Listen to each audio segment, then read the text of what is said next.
blending a tradition rich in memories with innovation and the latest in television technology. Great moments come alive on NBC Sports.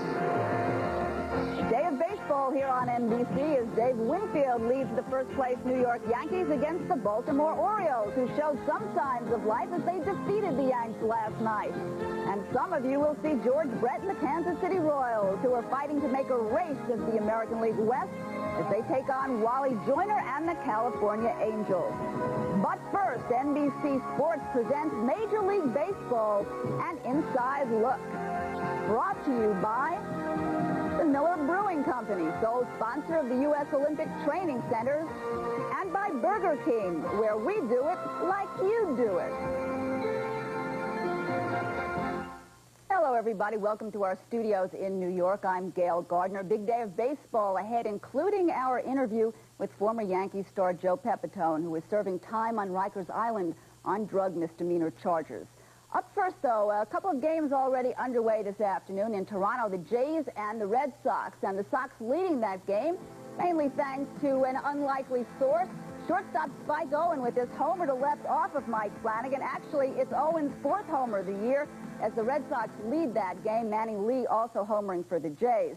Detroit playing at Cleveland, and the Tigers jumping on the board early in this game. Indians starting the day one back of the Yankees. The Tigers just two back. Meanwhile, last night, before the major's largest crowd in 2 years, more than 71,000 at Cleveland Stadium, it was Alan Trammell connecting off Cleveland ace Greg Swindell in the seventh, his ninth homer of the year. That was the difference as the Tigers won 2-1, and the Indians missed a chance to move into a first-place tie with the Yanks. That was because in New York, Eddie Murray with a big blow off Yankee starter Rick Rhoden, his sixth homer of the year. The O's defeating the Yanks 5-3. And the Athletics snapping their five-game losing streak in Arlington last night. Jose Canseco going deep for homer number 16. He leads the majors. Two-run shot in the ninth off of Mitch Williams. Oakland over Texas 7-6. In Milwaukee's 1-0 loss to the White Sox, most unusual defensive play of the night. Brewers right fielder Rob Deere doing his Greg Louganis imitation, the header into the seats. It was ruled a ground rule double for Dave Gallagher. Meanwhile, Jeffrey Hackman Leonard in his American League debut with the Brewers went 1 for 4. He came over in Wednesday's trade from San Francisco for infielder Ernest Riles. Riles' debut in the National League was a big success. Riles with 2 hits, 2 RBIs as the Giants pounded the Reds 9-6. Riles also with 10 assists at third base, and that was just 1 short of the Major League record. In San Diego, Dodgers just 1 out from victory, but pinch hitter Carmelo Martinez drilling one to center field just out of the reach of a diving John Shelby. 2-run double that beat the Dodgers 4-3. And for reliever Jay Howell, it was a night that he would like to forget. Our pregame show continues with the news of the week and an update on our baseball popularity poll right after this. Stay with us. I love baseball, big baseball. I love ball players' names. Mike Marshall now is the Moose, and of course we always had, in New York, we had the Moose. We had Bill Skowron was the Moose, and you'll never go to a dentist named Moose. And nobody is named Moose at birth. Unless a guy is a jock, wants his kid to be a ball player. It's conceivable he could name the kid Moose, and then years later the kid grows up, hi, Moose Colombo. Things don't always work out. Okay, we'd like to say hi, of course, to Moose Haas, who I'm sure is watching the pregame show today. It is time now for the news of the week, which includes Billy and the Umps Part 4, yet another almost no-hitter, and a sudden rash of power among the pitchers. Yankee manager Billy Martin on his best behavior after umpires threatened him with ejection if he argued their calls. The umps were angry that Billy received only a 3-day suspension for kicking and throwing dirt. Billy even won this point when he charged that Oil Can Boyd's go chains were distracting his hitters. Another much-traveled manager, Dick Williams of the sixth-place Mariners, was fired on Monday, replaced by his first-base coach, Jimmy Snyder. The play of the week came Tuesday when the Yankees' Ricky Henderson caught Mike Greenwell's soft liner in left center field, threw out Ellis Burks tagging up with a tying run. Yanks won, but next night lost Henderson to injury. Also on Tuesday, Corey Snyder hit a game-winning 2-run homer in the ninth as Cleveland defeated Toronto 5-3. Indians hanging tough in the AL East. In the National League, the Reds' Tom Browning 2 outs away from a no-hitter when the Padres' Tony Gwynn singled to left field. Browning settled for a 1-hit shutout. And the Mets' Dwight Gooden also had a no-hitter through 7 innings. when Gooden hit this tremendous home run to left field. Now, he was so thrilled about it that he lost his concentration and his no-hitter as well the next inning. Another pitcher had an almost home run. The Dodgers' Orel Hershiser. This ball gets by Houston's Gerald Young, and Hershiser raced around the bases, sort of. He was out of the plate. He was also out of the game after 8 when he signaled for his own relief help. Didn't have enough energy to pitch the ninth. Kind of running on empty at that point. Now, while all of that was going on, postcards were pouring in from around the globe in response to our ongoing baseball popularity poll. We are asking you to vote on the persons you most like or dislike in the world of Major League Baseball. The results will be announced during the pregame show next Saturday. Right now, Dale Murphy is leading in the most popular category with Don Mattingly right behind. George Steinbrenner heads up the least popular list with Billy Martin a distant second. Then there is the strange case of Gary Carter, who seems to move people one way or the other. He is the third most popular and the fourth least popular. Now, this poll has not passed you by. You still have a chance to vote. Just send a postcard with the name of your favorite or least favorite baseball person to Post Office Box 4155, New York, New York 10185. You can also add a comment if you like, as long as it fits on the postcard. And we will read some of those comments next Saturday. Up next, Joe, you could have made us proud. Our visit with former Yankees star Joe Pepitone, now serving time on Rikers Island. 3 years of hell on this, and I was very fortunate and very lucky to, I'm very fortunate, I gave out because I didn't do anything wrong, but I was very fortunate not to serve the rest of my life in prison.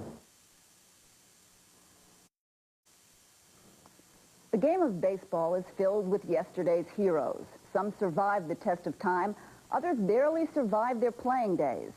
In 1959, Joseph Anthony Pepitone, the recipient of a $20,000 signing bonus, drove his Thunderbird from Brooklyn down to Florida to join the Yankees in St. Petersburg. His baseball odyssey had begun.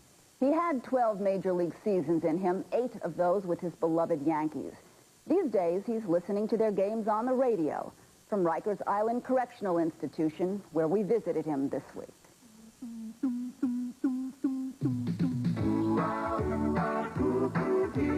Tell us about the boys from New York City. Ooh, ah, come on, kitty. Tell us about the boys from New York City. He's kind of tall. He's really fine. Ooh, you ought to come and see how we walk and how we talk. He was the quintessential boy from New York City. Women loved him and men wanted to be him. A Yankee star with lefty power, a world champion as a rookie. Number 25 invented the word charisma, and he made the hairdryer mandatory locker room equipment. When I was a kid, I used to think, when I got into baseball, I had everything at such a young age happen to me good, that nothing was ever going to happen to me. I was never going to die. You know, that's the way I felt, that good feeling. It's like you're going to live forever, you know. And then something happened. Your father died. My father died. It was a big thing in my life. And ever since then, you know, I felt like I was on my own. The road Joe Pepitone chose to travel went from Yankee Stadium to Wrigley Field, back to the streets of Brooklyn. It included broken curfews, flashy friends, 3 marriages, and a March night 15 years out of baseball that brought him closer to the edge than he had ever been before. After running a red light in Brooklyn, police stopped and searched a car that Joe and 2 companions were riding in. They found cocaine, quaaludes, drug paraphernalia, a loaded pistol, and $6,300 in cash. A jury acquitted Pepitone of drug charges that carried a minimum of 16 years in prison, but found him guilty of 2 misdemeanor charges, and earlier this year he was sentenced to 6 months in prison. Joe's view of the city he loves is somewhat obstructed these days, framed by miles of hideous barbed wire. Rikers Island is now home to the man who maintains he was merely in the wrong place at the wrong time 3 years ago, and his tour of Rikers is unjustified. As soon as I came up to the gate outside, as soon as we pulled in with that bus, and I was in there handcuffed to a chair, as soon as I pulled up to this gate, I said, geez, I'm in prison. This is for real. I thought this was a whole joke. I thought it was a nightmare. And when I pulled up to those gates and I saw these, you know, You know, you got your high fence and you got these razor blades and your security in here, and I said, and locked in, you know, put behind bars, you know, you say, hey, that's it. Joe still has thoughts of being associated with the Yankees again, of coaching, of being invited back to old-timers games, an event he was dropped from after the arrest. Pinstripe pride remains true, if tarnished. The Yankees have a lot of pride, more so than any of them. And we live by it, and I've felt that all my life, you know. Do you feel like you've tainted that a little bit? Do you feel? Of course that bothers me. You know, anybody, you know, I tainted everything. I tainted my family. I tainted my friends. I tainted people that know me, or just people that are in the street that I said hello to. You know, it bothers them, you know. Is Joe really this? Is Joe really that? You know, the Yankees have to think certain things, too. Of course I tainted Yankee image a little bit. But it's a misdemeanor, you know, and that's all I look at it. I just, you know, but I'm in jail. And when you're in jail, you taint things, you know. In the end, though, despite the armed guards, the alarms, the bricks and the barbed wire, even the remorse, Joe admits he will never change. He is still a restless soul in search of a good time. The best he can hope for is to at least look before he leaps. I'm not brooding over this. This happened, and, you know, and I had to do it. There's nothing I can do about it. And that's the way I look at it. I'm not in here sad. I'm not in here anything.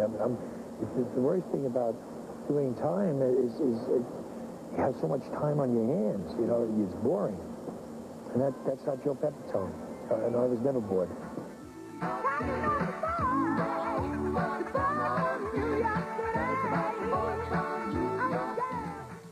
Joe Pepitone is now 47 years old. He is thinking about moving to California when he gets out of Rikers. He wants to be closer to his 4 children, to his grandson. He wants to get back into baseball, perhaps coaching with the Yankees. And even if that doesn't happen, but for the last 3 years of his life, he has no regrets and wouldn't change a thing.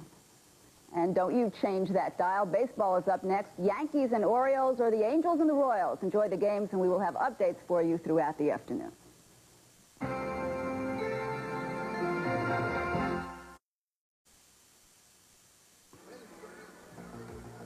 Yankee Stadium, like Broadway, its very name stands for excellence. And the excellent have played here. Maris and Gomez and Ford and Ruth and Gehrig. And the Popes have visited with their special grace, where DiMaggio and Mantle once sparkled. It's the home of the lordly Pinstripes, where Huggins and McCarthy ruled and Stengel chortled. It's a showplace and a shrine, an arena and a theater. It's where the Iron Horse cried and the Bambino said goodbye.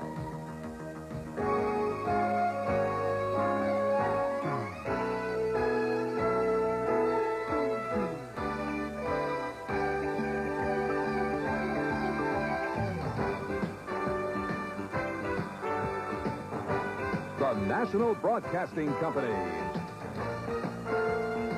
Now in its 7th decade of bringing you baseball's memories. Baseball's milestones. Baseball's majesty.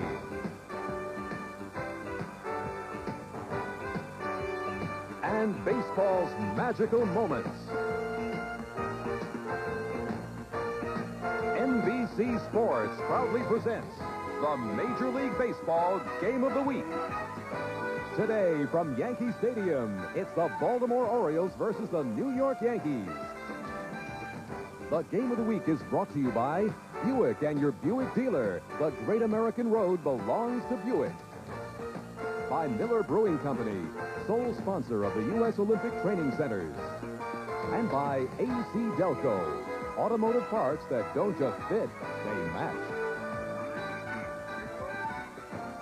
Hi, everybody. I'm Vin Scully, along with Joe Garagiola. Welcome to Yankee Stadium, where they invented the phrase, the pride of the Yankees, and now they're trying to stop the phrase, the slide of the Yankees. suffering with injuries to Don Mattingly, Willie Randolph, Don Slaught, and Ricky Henderson, the Yankees are holding on to a one-game lead over Cleveland, with Detroit only 2 back.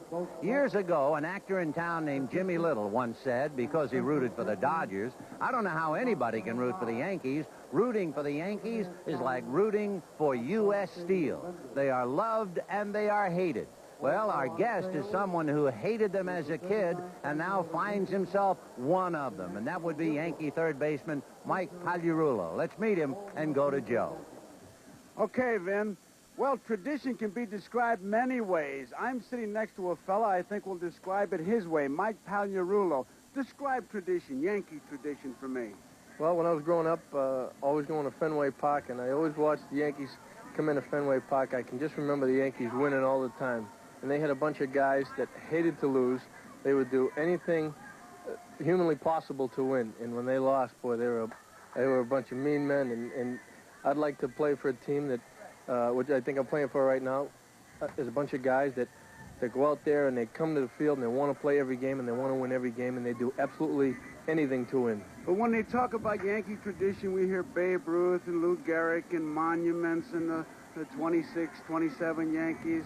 Is that the way you fit it in? Well, I'll tell you what, those guys were great Yankees, and the monuments, they mean a lot to a lot of people out there. But I bet you those guys were the same exact way. I bet they hated to lose, and they would do anything to win. Thank you, Mike.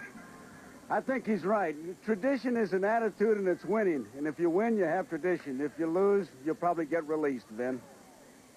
And the feeling here at Yankee Stadium, then, if the injured, Mattingly and Randolph and Slaught and Henderson, are released from the injury list, then the Yankee tradition will continue. We'll get to the starting lineups, have all the pregame stats and stories, all coming up right after this.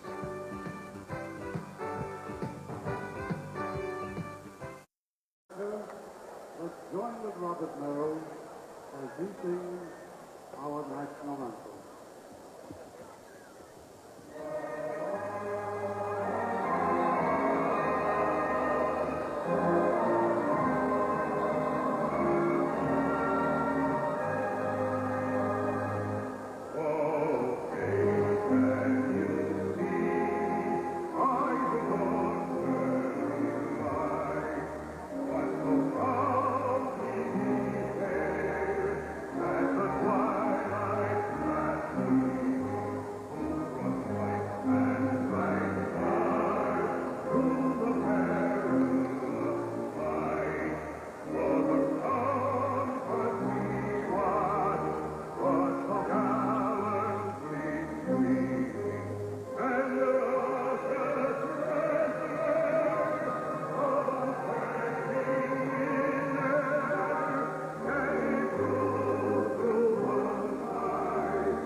A magnificent day here in New York. Temperature about 76 degrees. Hardly any humidity at all to talk about, 28%. And the Yankees with the leather, they're set up. The exchange of lineup cards made at home plate. So let's take a look at the visiting Baltimore Orioles lineup. Baltimore winning last night 5-3. And it should be noted that they have not won 2 straight against the Yankees since June of 1986. You, I'm sure, are familiar with the fact that the Orioles have had a dreadful start to 1988. Pawing at the dirt, trying to stop him is John Candelaria, and here's the man he'll face. Pete Stanisiak will be in left field, Billy Ripken at second base, and Cal Ripken at shortstop. Eddie Murray, who appears to be rejuvenated, will be at first base, and Mickey Tuttleton behind the plate. Jim Traber will be the DH. He's just been called up recently. Ken Gerhardt will be in center field. Joe Orsulak will be in right field. And Rene R.C. Gonzalez will be at third base. John Candelaria making his first start since he had to leave with a sore left elbow on the 29th of May against Seattle. He's won his last 6 starts. He's had 4 completes this year. He had 7 back in 1980, so he's really on the beam. One game where he might have finished, he was kicked out of the game in the 7th inning by the plate umpire. He's 4-1 here at Yankee Stadium. The Yankees are 9-2 in the 11 games that Candy has pitched in. And 4 of his 7 wins have followed Yankee losses. And, of course, he is trying to snap what could be a problem. They come into this game with a 2-game losing streak. For Eddie Murray and Freddie Lynn, Murray plays and Lynn sits this one out. Interesting about John Candelaria will set the Yankees behind him.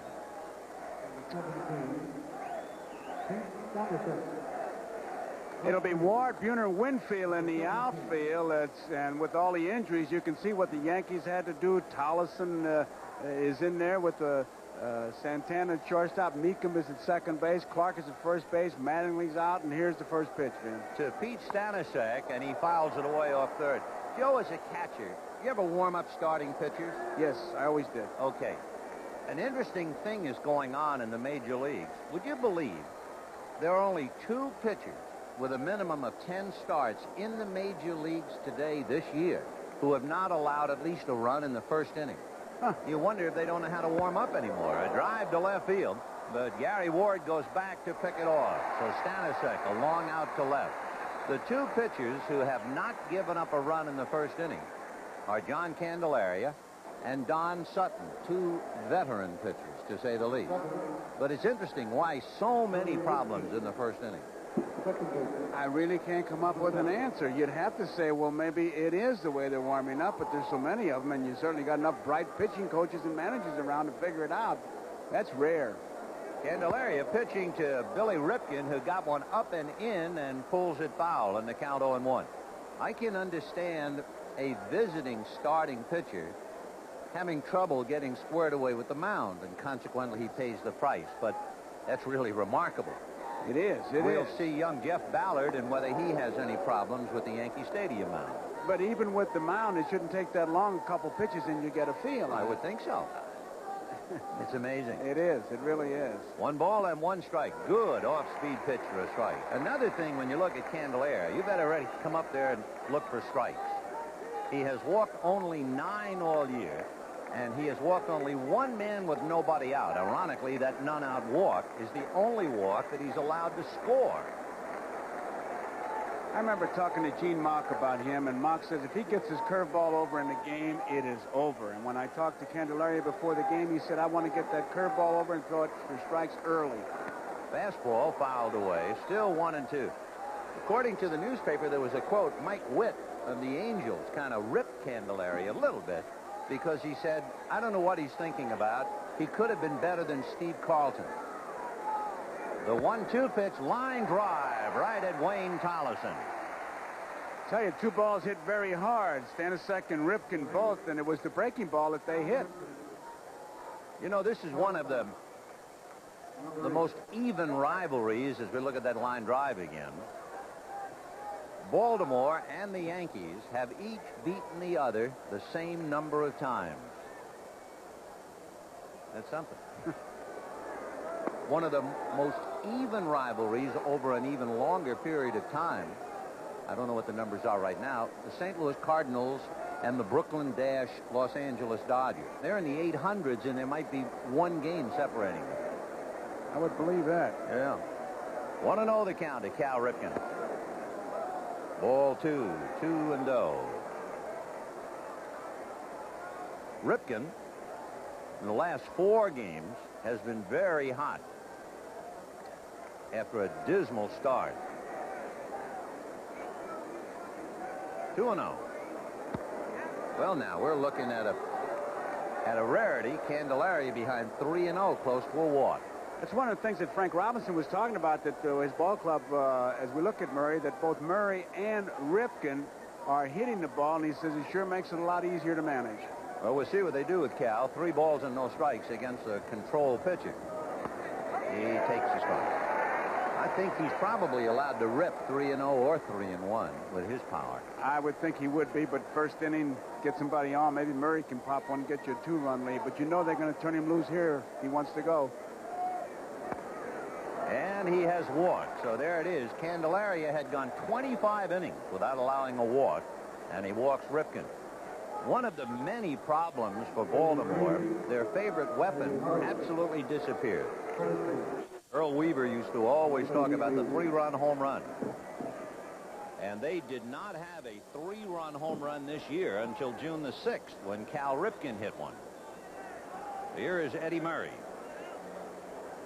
Murray had DH'd for 3 games, back to starting at first. That's a strike. He did something very interesting. He's working on the front of the box trying to dig in. Usually when the batter goes in, he digs in that back foot where the weight is. Eddie had to work on the front of the box to make it comfortable for his stance. Well, watch him now. They faced each other way back in the 1979 World Series. Murray had a home run against Candy. 1 ball and 1 strike. For Eddie Murray, a shock. He had gone 21 games without a home run, and then he hit 2 home runs this week. And when he hits home runs, Baltimore wins. 1-1. Breaking ball, hit to the hole. Up with it is Santana. The quick force play to Bobby Meacham. So no runs, no hits, a man left.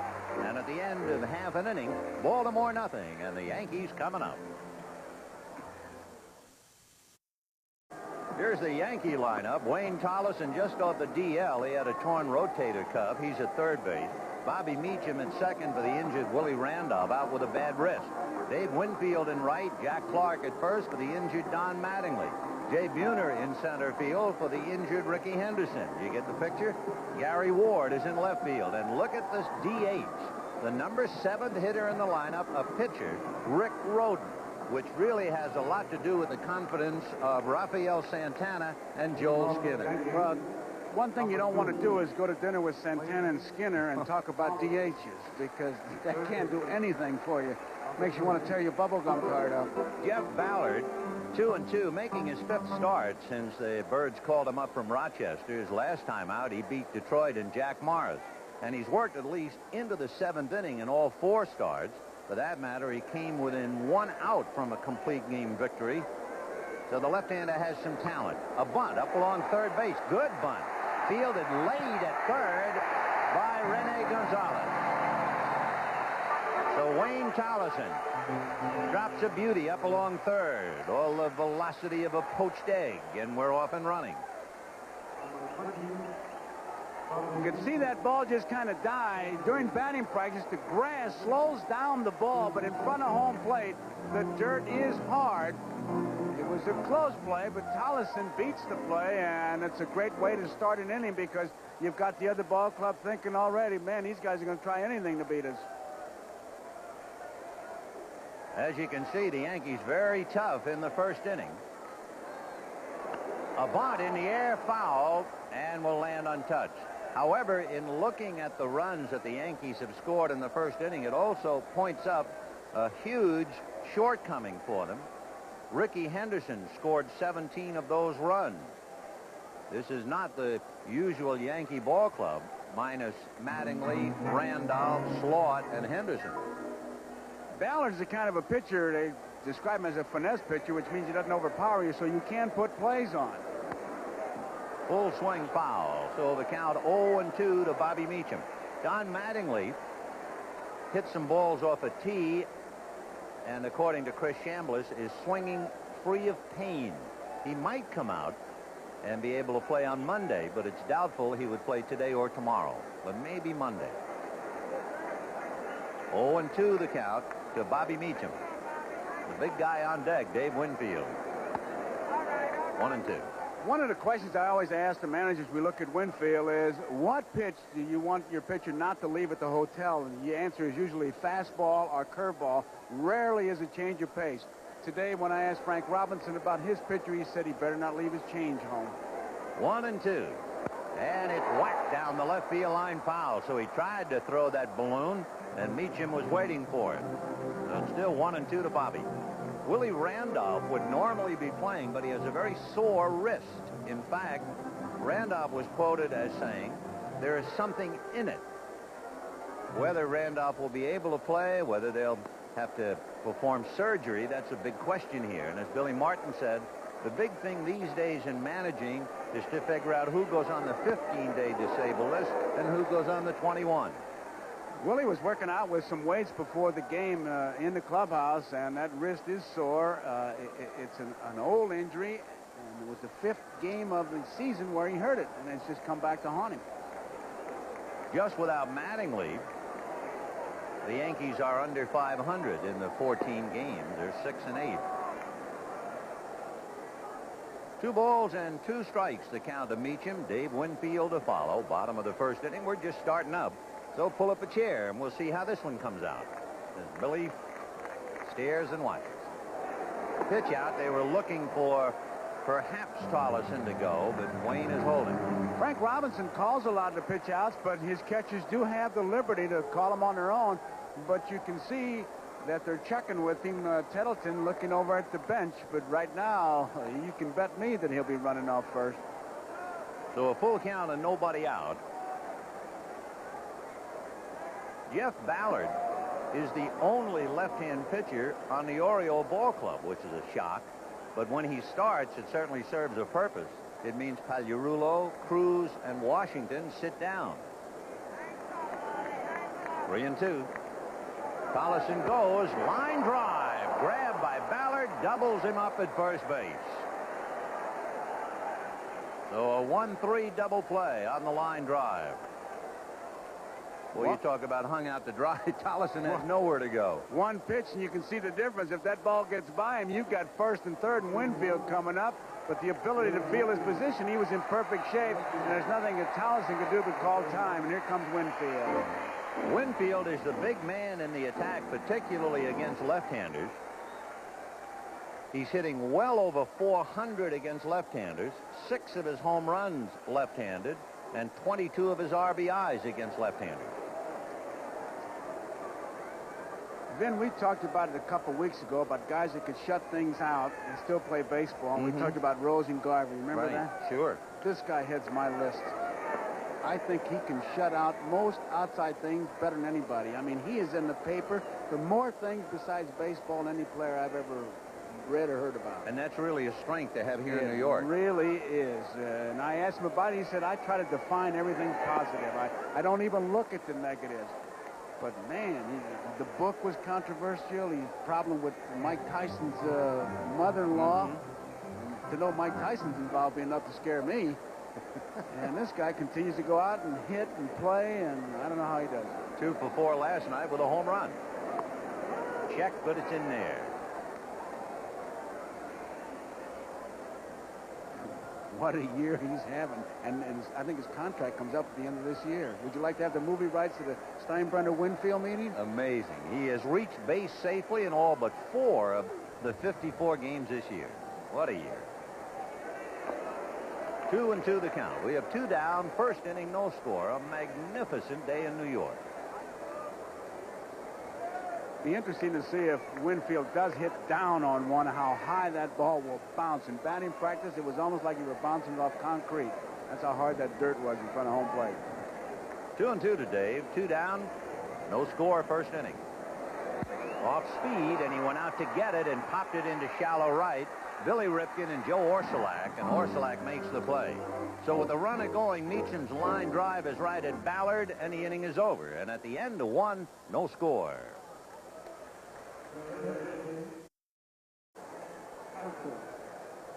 Second inning, no score in the ballgame. Maybe something new has been added in the Baltimore dugout. I don't think he's icing it down. I think he's just gift wrapping that arm, man. The batter now, Mickey Tettleton, and the catcher takes ball 1, 1-0. It is different, I must say. I don't remember. Usually they just put a jacket on. They want to keep it warm. But a day like today, he's got his own system. 2 balls, no strikes. I've known of pitchers who put Capsulin, hot stuff, during a game, but that's about the only time I've ever seen or heard of any pitcher monkeying with the arm. That's usually got it through hard, had elbow chips. High fly ball to deep left. Gary Ward is there, however. There's a pretty good breeze that will cut balls down, hit to left field. The breeze is angling from left to right, indicated by the flags, and it might have been a factor on that long fly ball. With Traber coming up, I asked Frank Robinson about him because I've heard so much about him. There's a kid that sang the national anthem, then broke in the big leagues with as a DH. He said before the game, Robinson said he came to me and says, "Thank you for playing me against Candelaria." And Frank says, "Tell me that after the game." But that shows the enthusiasm that this young fella has. He wants to play. Well, he's been called up to play, and in 4 games, he's hitting .357. The last time that Baltimore sent him down, he was very unhappy about it. He thought he got short shrift.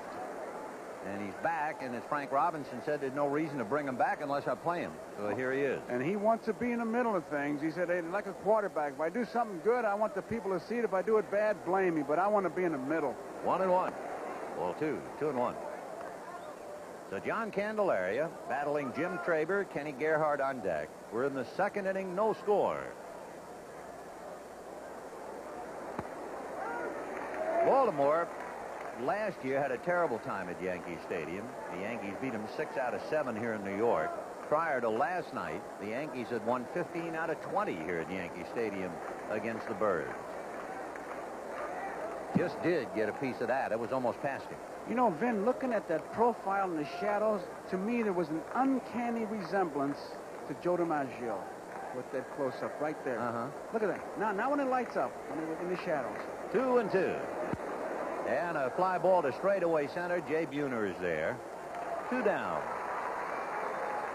Of course, when you come to Yankee Stadium, you start seeing things, especially from the past. Yes. When they play that those old-timer films, it's like you said in the opening. I mean, you know, it's Ruth, and it's Rupert, and it's Garrick, and it's the Pope at second base. It's just everything. It is Yankee Stadium. Ken Gerhardt with 2 down, 2nd inning, no score. Fastball for a strike. Gerhardt likes this ballpark. He has a lifetime .400 average at Yankee Stadium. He's really been struggling, though. He has not had his average over 200. And as you saw, he's hitting only .157.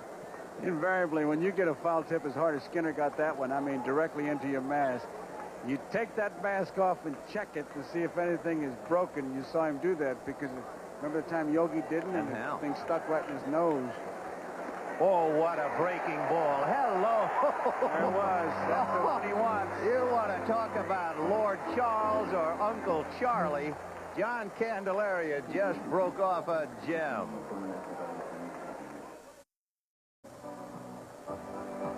Bottom of the 2nd inning, no score in the ball game. The Yankees have been in first place since May 3rd, but they're trying to prevent the slide of the Yankees.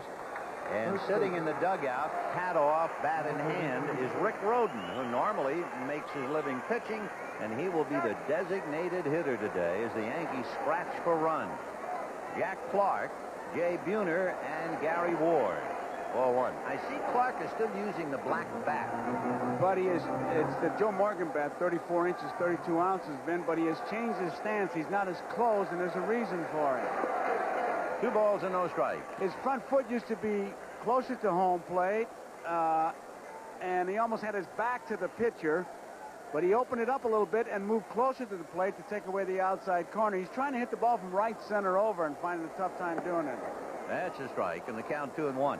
The reason I was a little startled to see him using that black bat, the last time the Yankees played Baltimore in Baltimore, Frank Robinson asked plate umpire Jim McKeon to confiscate Ricky Henderson and Jack Clark's black bats because the black bats were smudging the ball.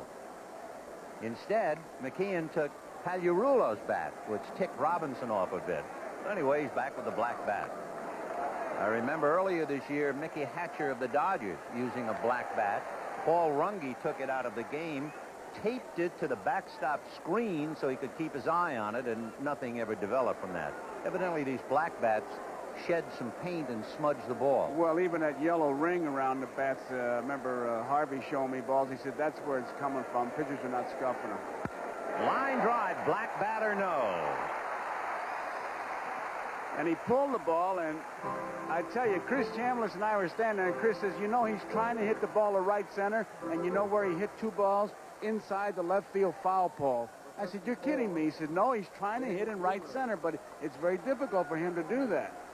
Well, Clark aboard with a base hit, and Jay Buhner coming up. No score in the ball game. Buhner 0 for 3 last night and struck out twice. He's had 2 hits in 10 games. The 1st of June, he hit his first Major League home run against Oakland's Kurt Young. And this is his 2nd trip with the Yankees. He was recalled from Columbus on the 13th of May. He was on the opening day roster as he checks with Cleve Boyer. Then he went back down, and of course with Henderson sideline, Buhner back up here, 1 ball and no strikes. Change. Looked like he turned it over. 2 balls, no strikes. Trying to turn it over and keep it down to get the ground ball. That ball will not shoot through there if it hits on that grass. And a ground ball, pretty easy to field when it's slowed down as much as it is with this grass. Clark held on by Murray. Fouled away, 2-1. Well, the Yankees are a very hungry ball club. Let's face it, the last time they won the American League East was 1981, the year they eventually went into the World Series and lost to Los Angeles. Only Cleveland has gone longer without winning, and the Yankees have a very tough road trip coming up following this series. 0-3. The Yankees will go on the road and play 3 in Boston, 3 in Cleveland, 3 in Detroit. And their occupancy is really in jeopardy. Wasn't that something? Cleveland yesterday, 71,000. Thanks to the oil company. Yeah, whatever. It was great. High fly ball to left field, but it's playable, and Pete Stanisic is there. Well, you need the shades down today. Tagging up is Clark. Going to second. He's in there. Heads up play. They did not expect him to take that base. You could see the way Stanisic was positioning himself, and Clark sized it up. And I'll tell you, you might give Ferraro a little bit of an assist, because I'm sure he gave a go-ahead, and it's not even close. He was not in position to throw that ball. So Jack Clark takes the extra base. Now we'll see how important that is. The Yankees, minus some of their big hitters, are going to have to do that. They'll have to take every extra base possible. And here's Gary Ward coming up, and he has been anything but a good hitter with runners in scoring position. In there. In fact, Ward is hitting about 120 with runners in scoring position. He had a lot of trouble last year in this spot. So Gary Ward struggling, trying to get the Yankees on the board. Line drive to left. Stanisic on a dead run. Backhands. He might get Clark to throw. They got him. So Clark is doubled up, and the inning is over. 7-4 from Stanisic to Billy Ripken. So Clark gambled once and made it. Gambled again, snake eyes. We'll be right back after these messages from your local station. Here's Jack Clark on the fly ball hit deep by Buhner. He knows he's got a good chance to make it. In fact, he's pretty sure he's going to make it, and he does. Good piece of base running. Now you're going to see some what Mr. Rickey used to call errors of enthusiasm. He thought it was a base hit, but he got a little bit too far, and now he gets nailed. So Stanisic gets burned, and then he unburns himself, if that's the word. That was a pretty good play, but I think Clark just went too far. He would have scored easily. You know, for the Yankees now, they've hit 2 line drives and 2 double plays in the first 2 innings. And the batter now will be Joe Orsulak, followed by Rene R.C. Gonzalez, and then Pete Stanisic. Orsulak has been playing well.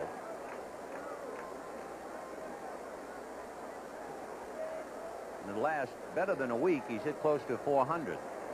And he's going to flare one into left field. Base hit. Sometimes you get surprising answers when you talk to managers and coaches. I'm sitting on the bench with Frank Robinson, and I said, Frank, if I just had $2 and had to go to a ballpark to watch Baltimore play, who would give me more for my money if I just never saw a game and wanted to watch them? He said, Orsulak and Billy Ripken. I said, why? Because they'll just do things and make things happen. It's a pretty good idea right there. A tough left-hander. He just hung in there and flared one out. So Joe Orsulak, a looping single to left. And here is Rene Adrian Gonzalez. Call me RC. And a hit-and-run bunt instead up along first.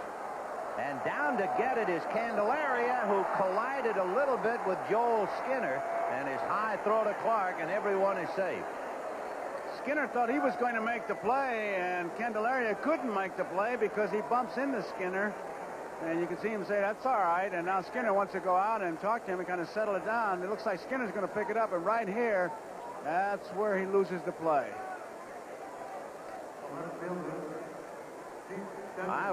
As we look at this again, we'll take a look at Rene Gonzalez. He's going up inside the line. Let's see if he's in the lane or not. Well, it's hard to see from there. But I just wonder, he hits the bag without moving at all to his left. I don't know if we have that shot from behind home plate or not. It goes as a squib single, so they try another bunt. And this time, Tollison throwing to Meacham covering, and the sacrifice works. Let's see that first one, that bunt by Gonzalez. Now, watch when he goes up along first base, whether he's in the lane or is he running inside the first base foul line. Inside, inside, inside, still inside, still inside. He looked like he was on line. And he just about got on it, maybe. I tell you, it was cutting it awfully close. He was rubbing up against it. So runners at second and third with one out. And Billy Ripken, the batter. That's a strike. Billy Ripken experienced something for the first time in his major league career. On June 5, he was kicked out of his first major league game by Mike Riley for arguing pitches.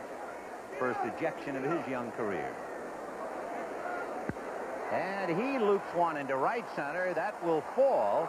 Not only will Orsulak score, going to third, and Clark cuts it off now, and they've got the pinch on.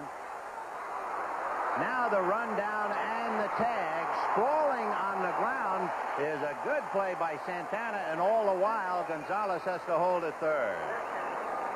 They were watching Gonzalez all along, and Gonzalez looking like he thought he might score, but I don't think he would have made it. Santana makes a good play. Clark cutting it off starts the play very alertly. Now, you can only do that kind of thing if the throw is one you can handle. You can see easy, and now Clark cuts it off, and before he throws it, he makes Ripken commit himself.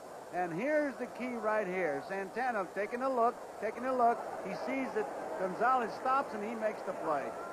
I tell you, that was a good play. Now Cal Ripken takes a strike. It is 1-0 in favor of Baltimore in the third inning. Baltimore leading against an Eastern Division team. Baltimore winning against an Eastern Division team is really new. 0-1. 1 ball, 1 strike. On June 6, 7, and 8, Baltimore took 2 out of 3 from Detroit. Prior to that, they had played 28 series against Eastern Division teams and couldn't win one. They lost 25 of them and split 3. Then they finally bagged the Tigers. That's a strike. Now, of course, they're trying to beat the Yankees for the second time, and the first time to do that since June 2 years ago. So they're slowly trying to get to move on under Frank. 1-2 to Cal Ripken. On the corner, got him looking with a fastball. And the O's wind up with 1 run, 2 hits, and a runner left at third. And at the end of 2.5, Baltimore 1, and the Yankees nothing.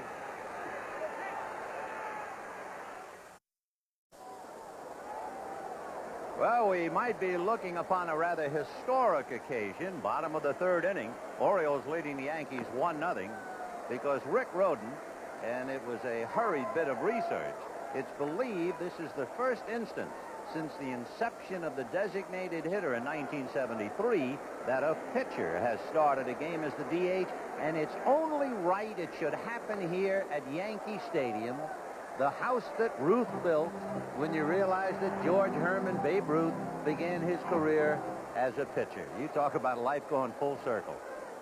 Yes, sir. And we got a good hitting pitcher at the plate. Went after an outside fastball and hits it to Rene Gonzalez, and with all of his initials, he throws him out. 1 down.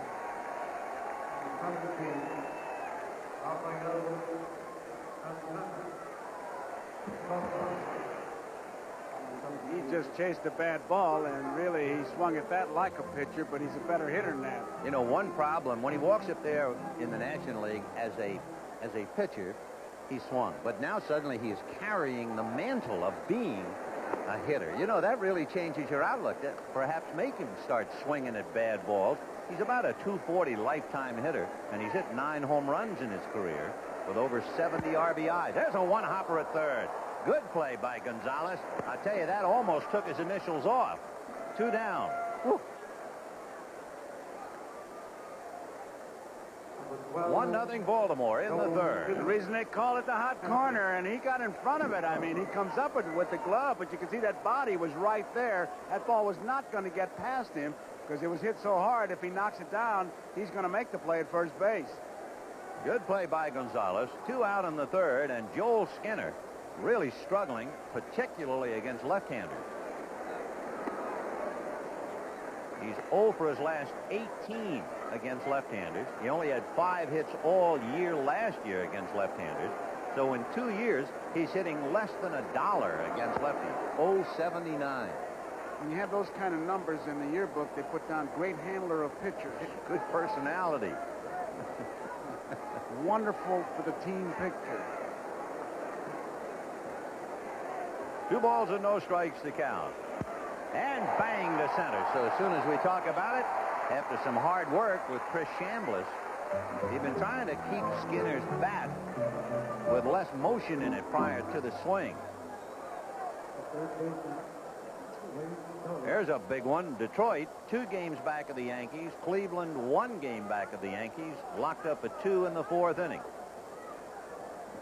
Boston, Toronto, 3-3 in the 8th. Kansas City leading California early.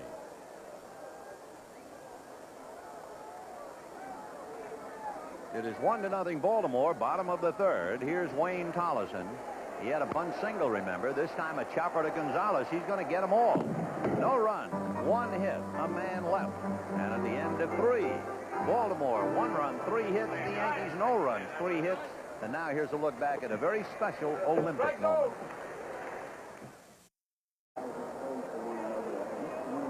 That's a good shot because you can see he's talking about that base running play, and that's the one thing that Frank does as a manager. I mean, we were talking about that losing streak, and you really can't manage when you're losing that many games like Baltimore did because just too many things are going wrong. You're more babysitter hoping that you guys don't jump out of windows.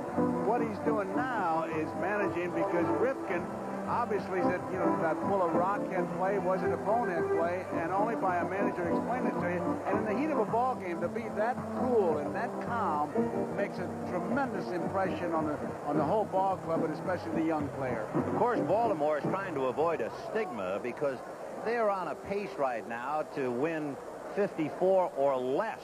You know, the Baltimore record in 54, the first year the O's were in Baltimore, they lost 100 games.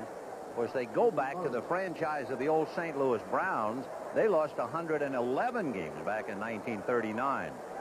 But Baltimore's trying to avoid a really dreadful season. Records are made to be broken. I tell you and what. we lost 112 in Pittsburgh in 52. Well, the really losers in, let's say, the last 10 years since 79, Toronto 109, Oakland 108. But that's the same year, 79, when Baltimore won 102 games. You talk about control in 3 innings right up to this moment. Candelaria has made 38 pitches, 26 strikes, 12 balls, and 10 of the 13 first pitches have been strikes. Well, we'll see if he challenges Murray. On the hands, fouled away. Eddie Murray has had this kind of a year. He went 21 games without a home run. His average has never been higher than 247. He's hitting 243. He went 13 games without an RBI, and he grounded into more double plays than he had extra base hits. That's a tough year. A hopper inside first and down the line. Playing the carom is Winfield, and holding at first is Eddie Murray. That looked like a breaking ball, and he just kind of swung late on, maybe even hit it on the trademark and hit it between first base and the bag. No way you could play him even close to that. Let's see what it looks like on this shot. It's interesting, too, that Baltimore leading 1-0 with 4 hits. A flare here, a nubber here, and the Yankees have hit a couple of line drives into double plays. Frustrating game for one, and a delightful turn of events for the other. 1 ball and no strikes to Mickey Tettleton, who flied to left field in the second inning. 1 ball and no strikes to count. It's 1-0 Baltimore. We're in the 4th.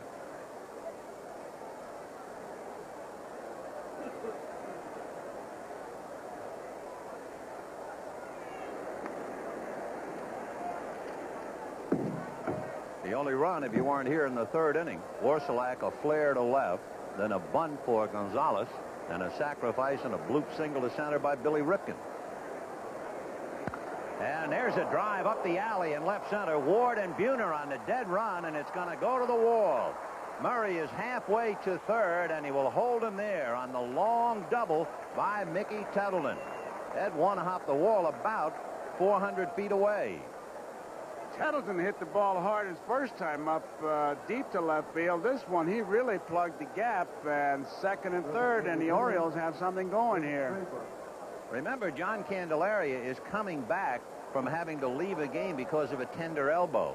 Just how strong and how ready he is remains to be seen. But it is 1-0 Baltimore in the 4th. 2nd and 3rd, nobody out. Candy got out of a jam in the 3rd inning when Ripken was caught in the rundown. And there's a drive to center. Buhner going back, shades down. The runner's tag, the catch is made, and they both move up 90 feet. As Murray comes home, Tettleton to 3rd, and it is 2-0 Baltimore. That's one thing you do in this big ballpark, is to tag up on that well-hit ball, because you're going to score easily. If it drops and if it's caught, you pick up the extra base. Too many times base runners turn into spectators, but Orioles, they've now moved up 90 feet, and now the infield's got to play in. Ken Gerhardt, the batter, with the infield up and a runner at 3rd. Gerhardt struck out in the 2nd inning.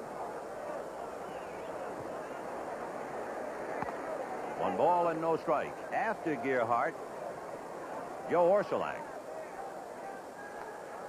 Minnie Mendoza coaching at first. John Hart at 3rd for Baltimore, and Gerhardt having a look down there. 1-0. Breaking ball and a good one. 1-1. Boy, you mentioned Mendoza. It's great to see him here. 19 years in the minor leagues, coaching over at first base. And there's John Hart at 3rd. 3rd. And Don Buford joined the ball club on the 6th of June. He is now in the dugout with his old buddy Frank Robinson. There he is. Pitch out, just in case there might have been a squeeze. Now, if you're going to squeeze, you've got to count your way. If you're Frank Robinson and you are entertaining the idea of squeezing in the run, here's your count. 2 balls and 1 strike. And they really acted it out well, because Gerhardt gives the 3rd base coach Hart a chance to go over a whole bunch of signs. But when he looks back, you just wonder. He is not coming. 3-1. Friends, we'd like to remind our viewers we'll be selecting the NBC Miller Lite player of the game at the conclusion of the ballgame. If I'd have been catching Vin and I see the coach look back at the dugout, I say it's off, because, you know, he wasn't sure. He was looking for something at the last minute. 3-1 to count to Ken Gerhardt. Full swing and a fly ball into left center, and that should be deep enough to get Tettleton home. Buhner set for the catch, but he's pretty far out. He makes a fine throw, however. Boy, he really got off a good one. I'll tell you something. He really threw that ball a long way, and it was a short hopper that Skinner couldn't hold. I think that he would have still made it, but it was a lot closer. Now watch him set himself, and he doesn't take anything for granted. I mean, he puts everything he's got into it. Boy, that's a wonderful throw. It is, and I tell you, I question Skinner letting the runner get between him and the ball. I think if he takes it up ahead of home plate, he might have had himself a play. And Joe Orsilac pops it up on the left side. Tollison and Santana, it'll be Wayne Tollison in foul ground. However, a single and a double, and then 2 fly balls. And Baltimore at the end of 3 1/2, sitting on top of a 3-0 lead.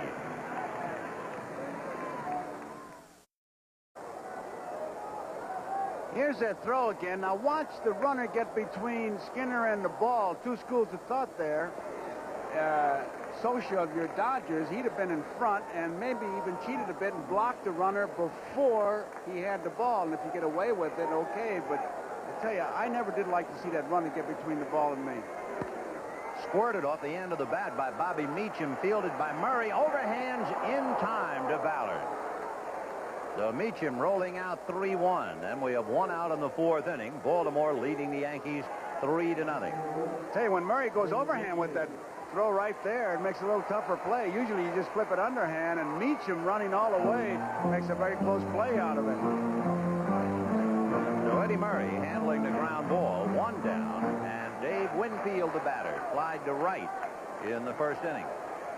On deck, Jack Clark. It is 3-0 Baltimore in the fourth. The Yankees, by the way, are the only team in the major leagues not to have been shut out this year. There's a change on the corner, 0-1. A distressing thought for Billy Martin, the fact that the Yankees, and they are limited offensively because of the injuries, are not a comeback team. They hardly ever come back, let's say, from the sixth inning on if they're behind. Hit by the mound behind second base. Up with it is Billy Ripken, but no chance to make any play at all.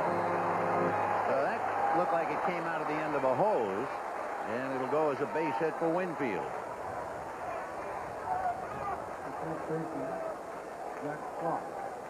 By the way, a big day in Omaha as Stanford defeated Arizona State for the College World Championship.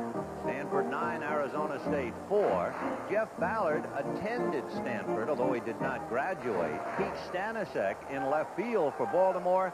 He got his degree at Stanford. So a couple of Indians are in this game, and they're not from Cleveland.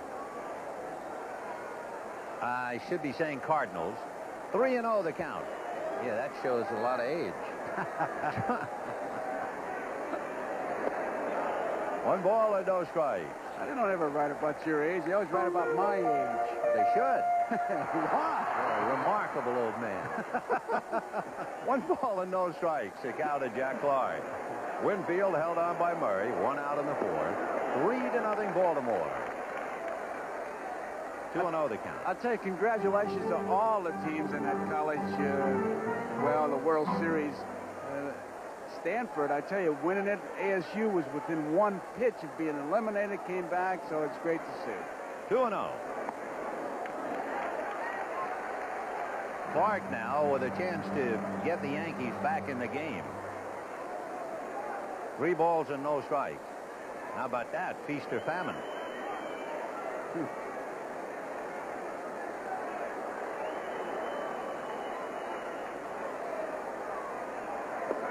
In there. Jack 0 for 3 last night. He said that other stance, as we look at Buhner, that other stance was from 78, and the 78 stance wasn't working, so he's gone back to this. 3-1 the count. And they'll have a look at Winfield. Winfield, by the way, although he certainly doesn't figure to run, has stolen 5 out of 8. As often as Clark misses, I would think they'd hold him, but you never can take anything for granted, especially with Billy managing. He's got over 200 career stolen bases. He's not going. And it's ball 4. So the Yankees now wheel Jay Buhner up to the plate, and he represents the tying run. So Frank Robinson sees a single back of second base and a walk, and the Yankees trying to come to life. First walk given up by Ballard.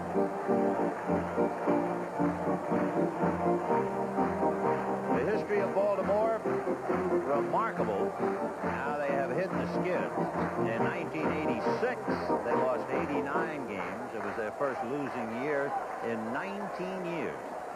And then, of course, Earl Weaver quit. And in 1987, they lost 95. And that was the year they set a major league record for home runs allowed. They've been trying to get over that. 0-1. And time. Herm Starrett going to go out and see if he can't settle Ballard down. With one out, an infield single and a walk, and he's behind 1 ball and no strikes to Jay Buhner. Try to get that ground ball for that double play because he is a control pitcher. He can't be falling behind hitters because he's just asking for it when he does. So Herm heading back to the dugout. 1 ball and no strikes to count to Jay Buhner. Baltimore with a run in the 3rd, 2 in the 4th, and the Yankees trying to get even. Winfield and Clark. It's hit to the hole, base hit to left field. They are waving Winfield in. Stanisic was too deep to even make a play. Holding at second base is Clark. So with runners at first and second, a run in and 1 out. It is Baltimore 3, Yankees 1.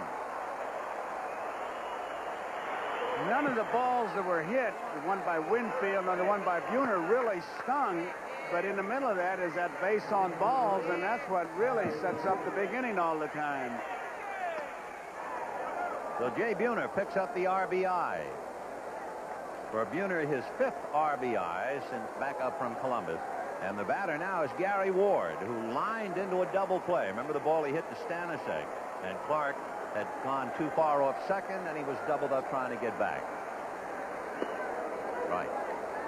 Watching the defense of Baltimore, because Ballard doesn't throw that hard, yet they're playing Ward towards right center field. He's got a lot of room, as you can see, in left center field.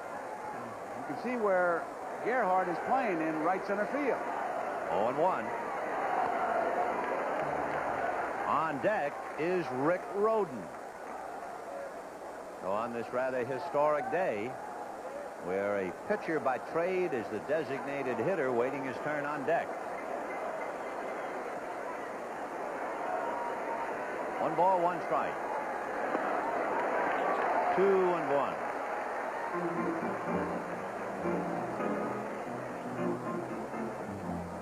Doug Sisk beginning to loosen up now back of Ballard down in the Baltimore bullpen. Robinson sweating it out. He's leading 3-1.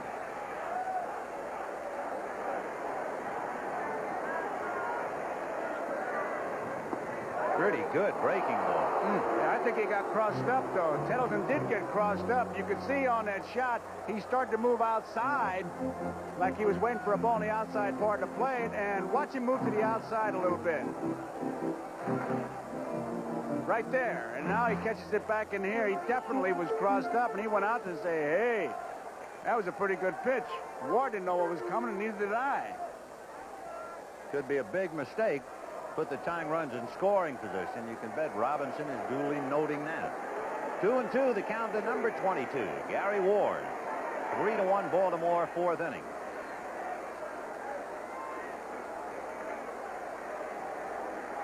Fastball, and he was late.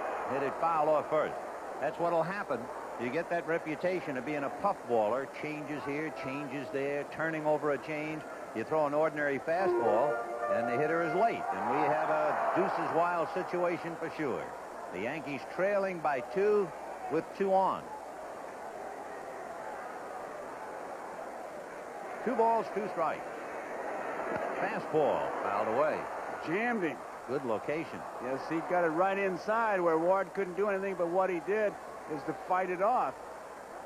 Pitching is really changing speeds. 3 big things in pitching when you really break it down: speed, placement, and movement. And not how hard you throw it, but it's where you throw it and does it move.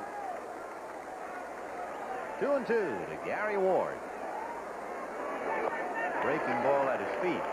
Now he goes 3-2, and we'll see if Billy turns his runners loose with 1 out. Clark is still looking. He wants a sign from Boyer at third base.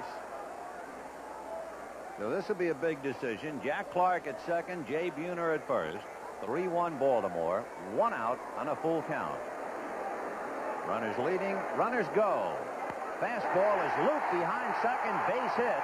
Clark will score. Buhner to third. 3-2 Baltimore. Well, Billy started his runners in the first inning, and Meacham hit into a double play, but he starts him here, and not only does he score a run with it, but he gets Buhner all the way to third base, who kind of stumbled rounding second base, and had he not been breaking off first base, he would have had to stop there, but now it's first and third, one man out, and their inning is still going. And wouldn't you know, Frank Robinson will now have to contend with Rick Rhoden as the designated hitter, with runners at first and third, and one out. Rick Rhoden, by the way, got in some at-bats in spring training. It certainly doesn't apply, but just to give you an idea, he went 2 for 2 against Atlanta. He went 2 for 3 against Montreal. Then he went 0 for 1 against Montreal. So he is a good hitter. And if nothing else, this meeting right here, you immediately think of, I'm sure, even at home, squeeze play. Squeeze play. Is that what they're talking about? So if nothing else, you got the other ball club thinking, and that's Billy's style. Billy's style is to make the other guy manage against you and manage defensively, and that's what he does with meetings like that. First and third, one away, ball one. Remember, Rhoden went after a bad ball and then tried to pull it on a pitch that was way outside and pulled a ground ball to third. He does not run well. He had a childhood accident that wrecked his leg. He's remarkable that he was able to climb over that disability and make it to the big league. Fouled away, 1-1 to count to Rick. Baltimore 3, Yankees 2 in the fourth, one away. Remember the last time with this count situation, the Baltimore club pitched out. You see Billy, you got to think with him. He's unpredictable. 1-1 to count to Rhoden. And he drives it to right. Going back is Orsulak to make the catch. Tagging at third is Buhner, and he scores to tie it up. Well, Rhoden has to feel like he's had a pretty good day with that sacrifice fly, because that's all you expect. The base hit is a bonus, but get that run in and look at that bench reacting to it. I'm sure, too, that his first at-bat helped him in his second at-bat. Their first time up, Rhoden went after a pitch off the plate and tried to pull it. And I'm sure somebody said to him, hey, if he's going to work the ball away from you, go with it.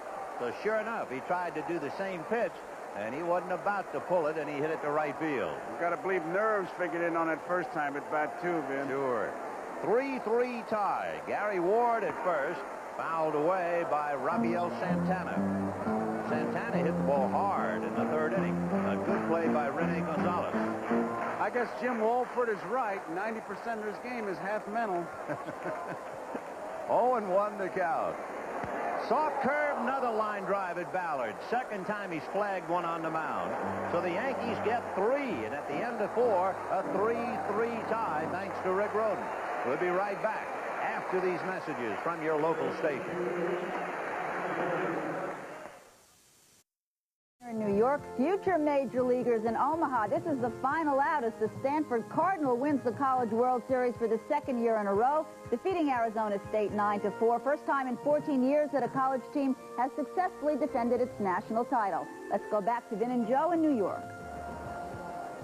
Okay, Gail, and Rick Rhoden enjoying the fruits of his fly ball RBI. He has 75 RBIs now in his career. He also got his team even, and we move into the fifth inning, a 3-3 tie. Rene Gonzalez, followed by Pete Stanisic, and then Billy Ripken.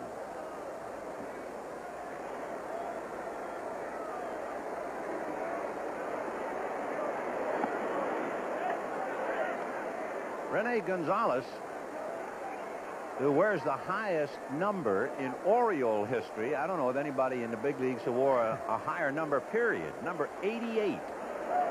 He should be a piano player as well. Long foul on the count, 1-1. Gonzalez, for a couple of years, as you can see him say why he wears it, it's consistent and it's infinite. Not bad for a guy who was an usher for 2 years at Dodger Stadium while he was in college.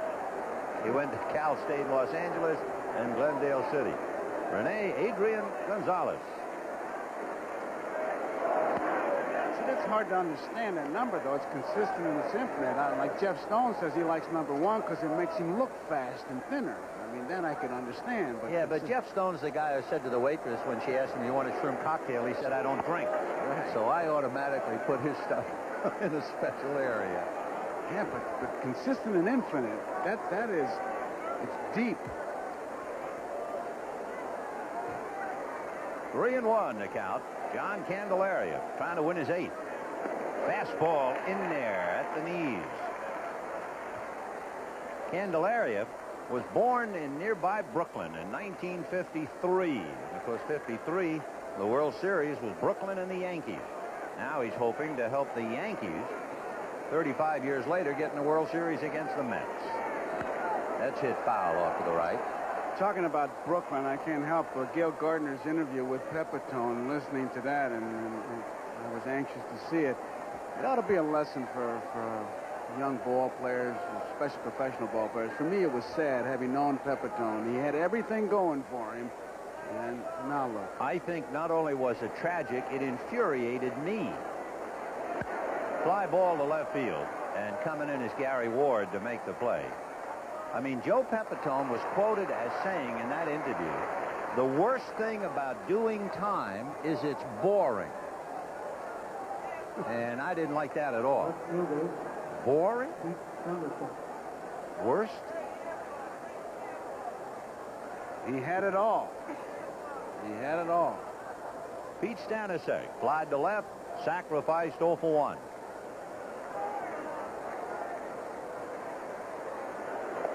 Now we got to worry about putting guys in jail. They find it boring. I don't know how we can make it interesting for him. Oh, there are ways. Oh, really? Bet.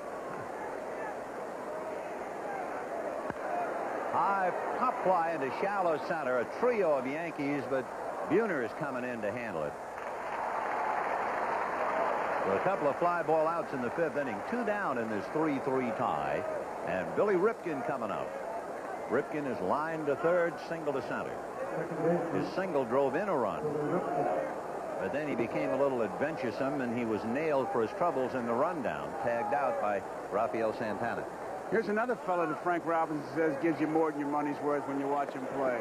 He named, as I said, Orsulak and Billy Ripken. He said he makes things happen. Well, in a 3-3 tie, Frank would like to see him make something happen right now. He's hitting 5 straight. Ball 2.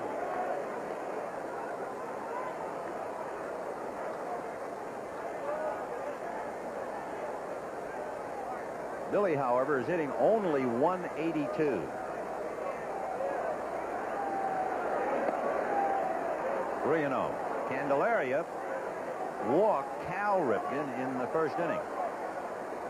So he's only walked 10 batters all year. Flip that in there. 3-1. He doesn't worry about pitches, Candelaria doesn't. I mean, the number of pitches, because I'd seen a report where 125 pitches was a worry point for him. He says, not at all. He said, I know this. If I start to get the ball up, I'm in trouble. Another strike. 3-2.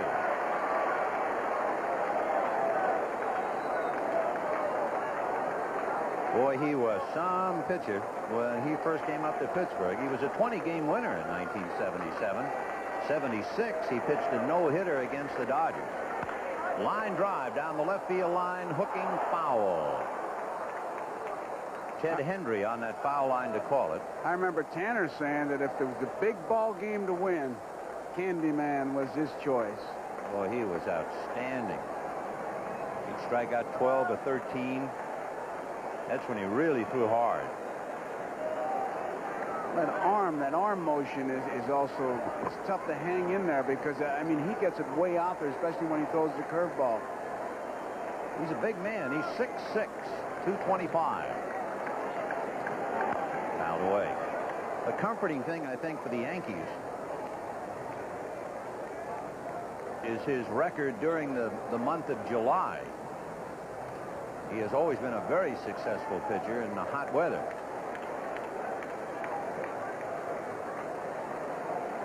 Three and 2. Away.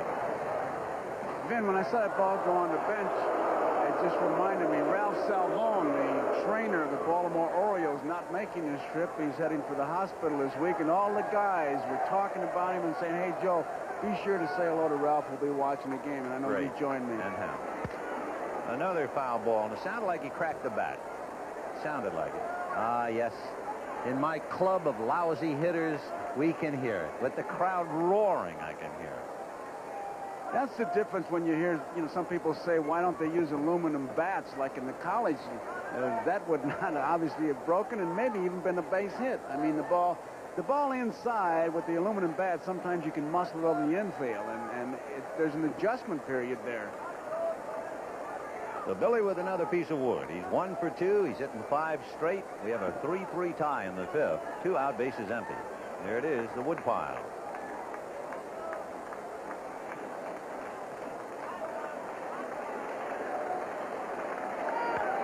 Fouled away.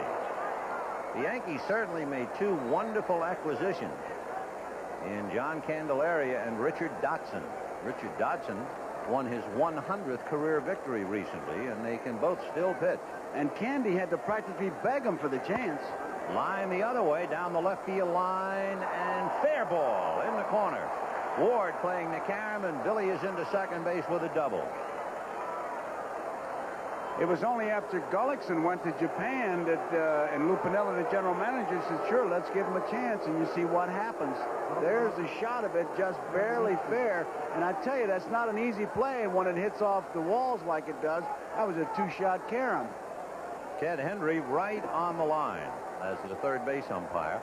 Larry Young is the plate umpire. Jim Evans at first. Tim Sheeta at second, and Henry at third.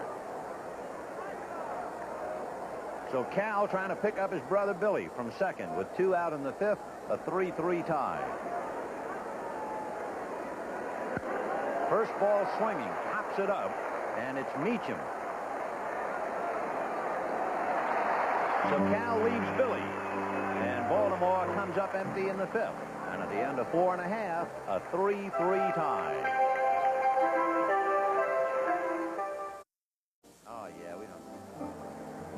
A 3-3 tie as we go to the bottom of the 5th inning. 3 runs, 6 hits, and no errors for each side. Joel Skinner, Wayne Tollison, and Bobby Meacham in that order. Skinner got a base hit to center in the 3rd inning. Joel hitting .226. So Jeff Ballard, who gave up all 3 in the 4th, now trying to set sail all even again. Big rainbow, ball 1.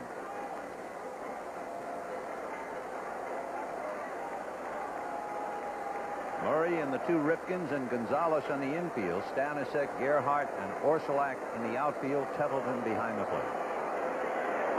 Change curve, bend that in nicely. Now, when you watch Tettleton give the sign, he's just given one flash with the man on second. He's given a couple of them, and that usually, if you're not careful, will lead to a cross-up, which he had. Just one sign. High fly ball, but it's hooking down the left field line and will go foul and out of play. 1-2 the count to Joel Skinner. I never used to like to do that. I used to like to always give a bunch of signs because then there's a rhythm that you establish. And then if you just give one, and then when somebody on second, you start giving a couple, the pitcher really gives you that big confused look like, what are you doing?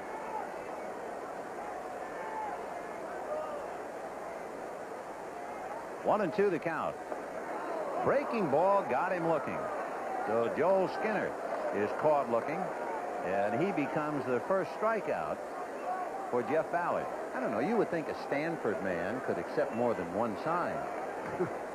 I'm telling you, Vin, I had a pitcher where we just had to add the first 2 digits, and they only came to 3, 4, and 5, and I'm telling you the truth. I was called out there one time, and he said, not so fast. Couldn't believe it.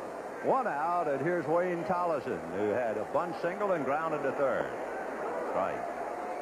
Well, there was a catcher who shall remain nameless, I remember, in the National League, who came up and he would look at his own fingers so he knew what he was calling. Who wouldn't cross himself up. 0-2. Now, you're really in trouble with that kind of a catcher. Knew him well. Yeah, nice fellow. 3-3 tie here in the 5th, 1 away. 0-2 the count to Wayne Tollison. Good ball player, out all year with a torn rotator cuff. Just call back. 1-2. Tollison, a switch hitter. So with the only left-hander that Baltimore has, it really neutralizes the short 314 down the right field line here at Yankee Stadium, because the left-hand hitters are out of there. Shot up the middle. Base hit for Tollison. These 2 for 3. You got to believe that Billy's going to put something on right now to try to get something going. Tie score. He's got a guy on first who can move. A guy in the batter's box can handle that bat. One of the obstacles that Ballard has and Martin doesn't have, because of Ballard's style of pitching, and make no mistake about it, the element of fear plays a big part in this game. But that element of fear is removed with a pitcher like Ballard. I mean, you can't wait to get up there and have a rip at him. And he's not going to usually strike you out, I mean, if you're putting a play on, because the play forces you to swing the bat. So it is very tough to finesse your way through the big leagues, and Ballard's trying to do it.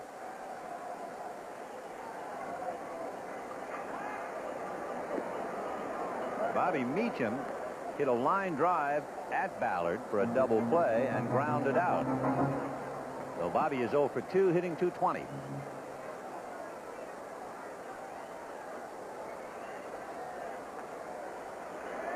And he bunts.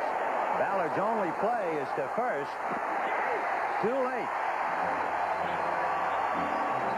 Looked like he couldn't get a good grip on that ball. He got over there in pretty good shape, and being a left-hand thrower, it kind of worked against him. But even after he got the ball, it looked like he might have had a bit of trouble getting it out, although he threw the ball hard to first base. And now Ballard is up to his hips, because here comes Winfield, followed by Clark. Here's the play. He gives it a double clutch, and Meacham really hustling down the line. That was one of those plays where he was bunting for the base hit. It was not a sacrifice bunt. He was bunting for the base hit and executed it perfectly. So we have 1 out here in the 5th in a 3-3 tie. Winfield flied to right and singled up the middle. He was way out in front on the base hit. He just kind of cued it like in a pool hall. Hold it a minute. And that's a sad sight until they reel it in. And although it's great to see the American flag, that's not the way to see it. Fans are reacting to it, too. Yes, there's not much sign of respect when you do that. Needless to say, it is upside down, incorrect, and wrong.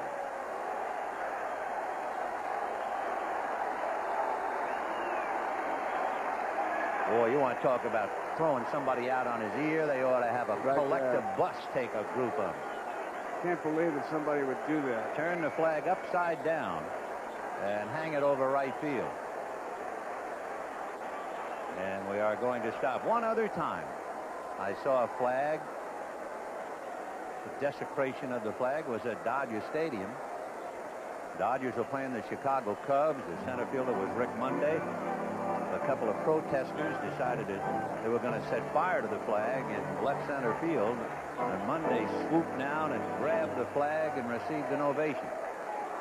And he should have. Yes, and him. It's only a few days ago we celebrated Memorial Day, and hopefully all of us took time out. They're going, man. To thank those people who died for our country, and then you have a bunch of kids hanging a flag upside down. They're going to hang them upside down. But security is going to throw them out the ballpark. Good.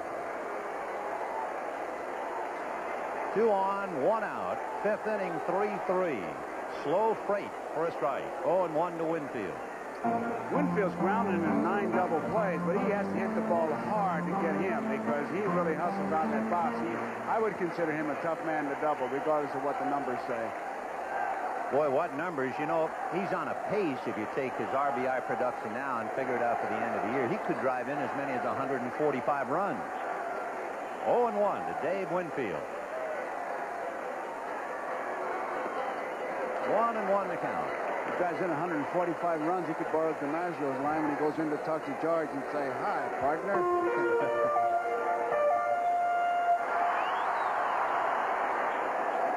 1-1 to Winfield. Collison at second, Meacham at first. 3-3 in the bottom of the 5th inning. In the dirt, nice save by Mickey Tettleman. 2-1 the count.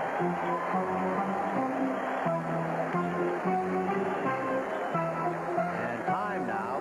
The boss wants to come out and visit the branch office. Frank Robinson going out to talk to Jeff Ballard. He's going to make a change. He came out of there with that on his mind.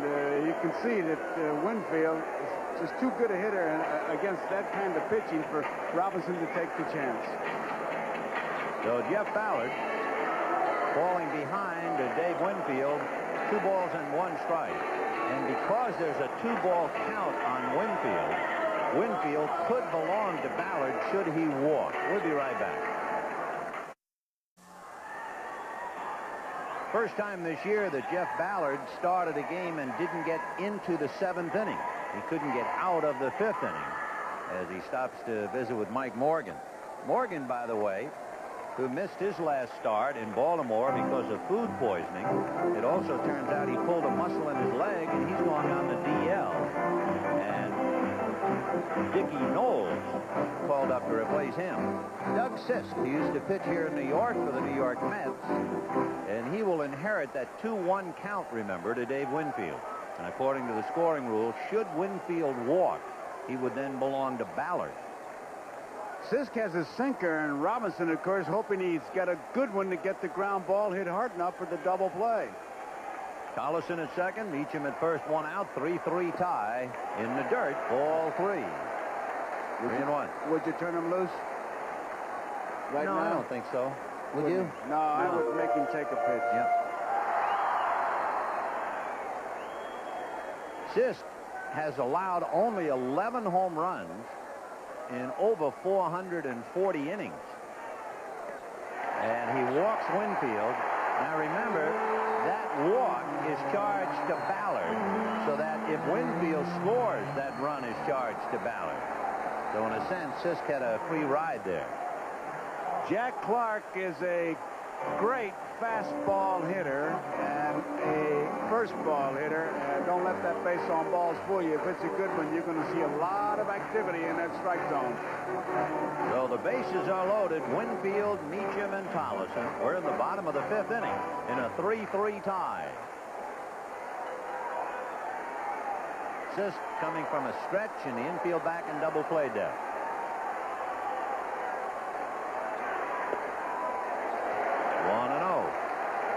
Not even close with the pitches that he's made so far, and getting behind a guy like Clark, he'll be looking one thing fastball. When you talk about bat speed, you'll put this guy in the top 3.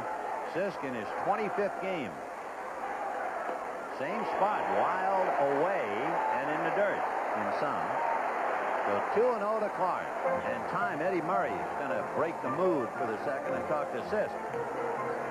About all he can do. There's not much strategy here. Nobody can make a play if you're going to walk everybody. And you know that right here, Clark has the green light. I'm sure the thought has come to you. Question, how many? Well, the answer is Clark has 6 career grand slams.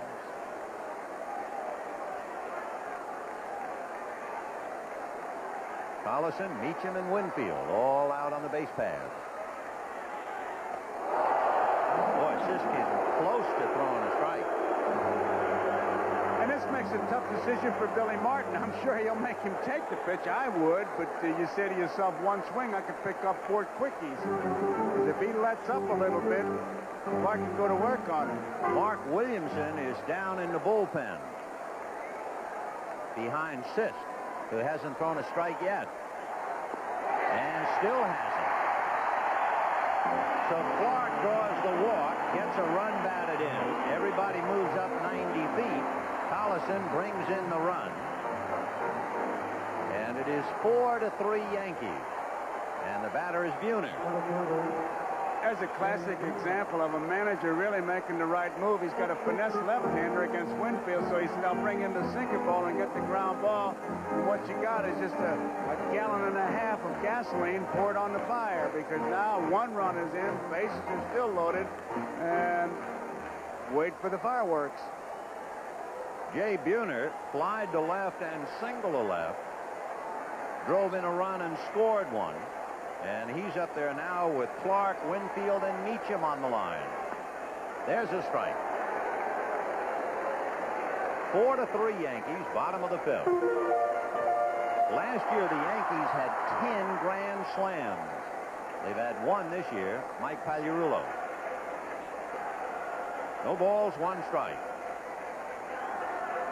Fastball hit the right field and deep. Orsiak going back, way back. It's gone. There it is.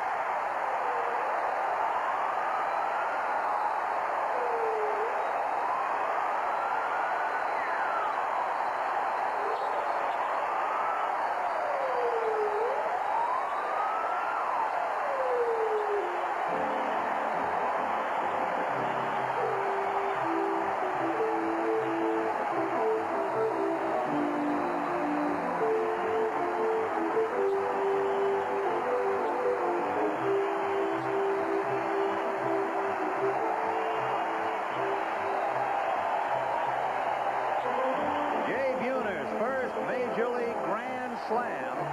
It's a high five in the 5th inning for the Yankees, who lead 8-3. And the crowd wants Buhner to take a curtain call.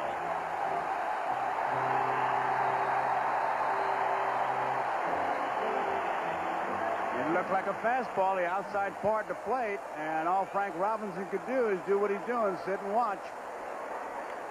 Hit foul back of first, slicing towards the stands and out of play. So Baltimore led 3-0. The Yankees with 3 in the 4th, tied, and 5 in the 5th. And you certainly do not spell relief, Sisk. He has walked 2 and given up a home run. 6 of the 8 runs are charged to Jeff Ballard, so we can finally close the book on him. All the way to the backstop, 1-1. The only out was the leadoff man, Skinner, who struck out.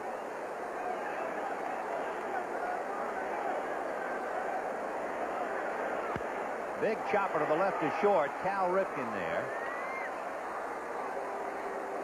Let's take another look at the great moment for Jay Buhner.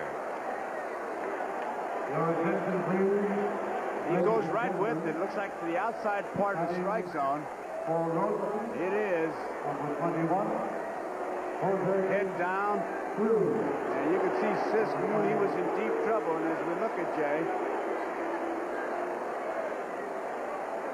And with 2 out, Rick Rhoden gives way to Jose Cruz. So the veteran left-hand hitter will take over the role as DH. And that got him in the side of the face. He fouled that ball on the ground and jumped up and bit him. It's very hard there in his batting practice. It's amazing to watch that ball. He took a pretty good crack there, I'll tell you. So Jose Cruz. Watch this thing bounce up and get him. Out. Came up right now. I mean, it really jumped at him. Growing up here in New York, we used to play stickball. You'd look for a bounce like that, but not here. That's the first grand slam that Doug Sisk has ever allowed, and I can just hear him. Great. On national television. Terrific. Thanks heaps. For Jay Buhner, of course, a very big moment. Fouled away. Jay Buhner, born in Louisville, resides in Houston, Texas, went to McLennan Community College. His favorite entertainers are all heroes of sorts, Chuck Norris and John Wayne, and the great basketball player Dominique Wilkins. He's a hero here in the Bronx today. Fastball hit by the mound to the right of Billy Ripken. He goes back to Murray. However, the damage is done. A big 5 in the 5th at 5:02. And at the end of 5, 8-3 Yankees.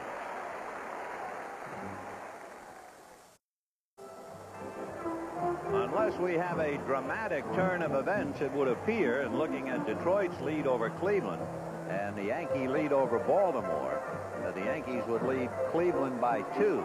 For Frank Robinson, a disquieting thought. Baltimore has lost 14 games by 5 runs or more, and they're down 8-3. For Billy Martin, he's rooting for Detroit, but only for the moment. Remember, the Yankees, after this weekend, go on the road, 3 in Boston, 3 in Cleveland, and 3 in Detroit. Eddie Murray, Mickey Tettleton, and Jim Traber trying to come back against John Candelaria. Foul ball. He's pretty much on schedule as far as the number of pitches thrown. In 5 innings, including this one, he's made 70 pitches, 47 strikes, 23 balls.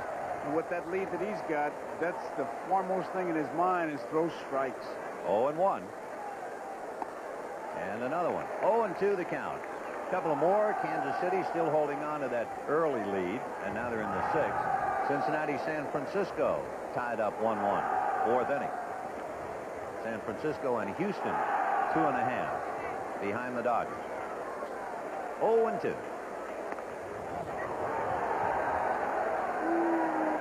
Boy, that's a tough pitch to take him at 0-2. It was a fastball. I think the reason he was able to take it as easily as he did is because it was up, and he saw it pretty well all the way. 1 ball and 2 strikes to Eddie. Staying outside. 2-2. The Tigers took another bite out of Cleveland. It's now 11-2 Detroit, and they're still hitting in the 7th.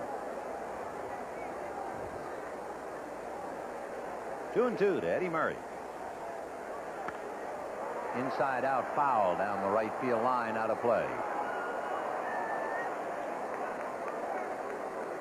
On deck, Mickey Tettleton and then Jim Traber.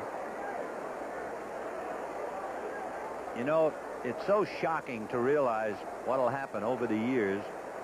When things go bad, they really turn sour. Breaking ball takes care of Eddie Murray, and down he goes.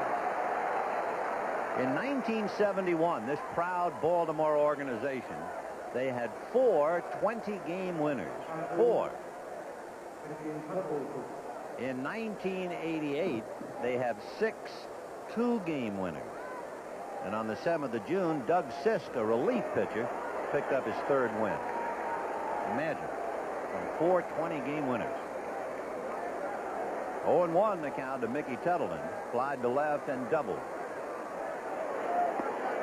Baltimore signed its first-round draft pick, Greg Olson, out of Auburn, a pitcher his family lives in Omaha. He's going to have to make a decision whether he's going to go and play for the Olympics team.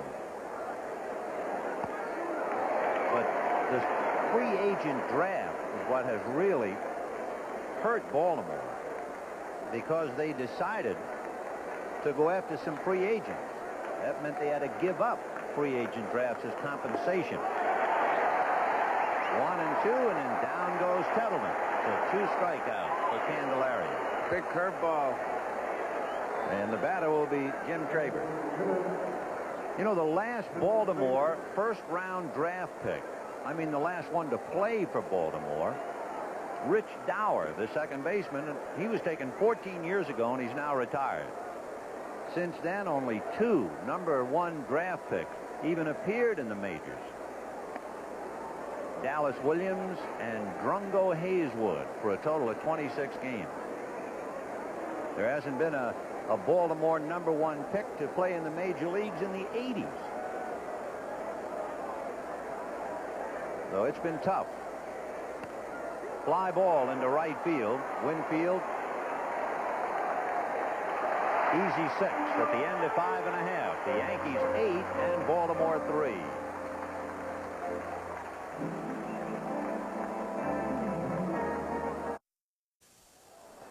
Rafael Santana at the plate. Breaking ball strike. 0-1.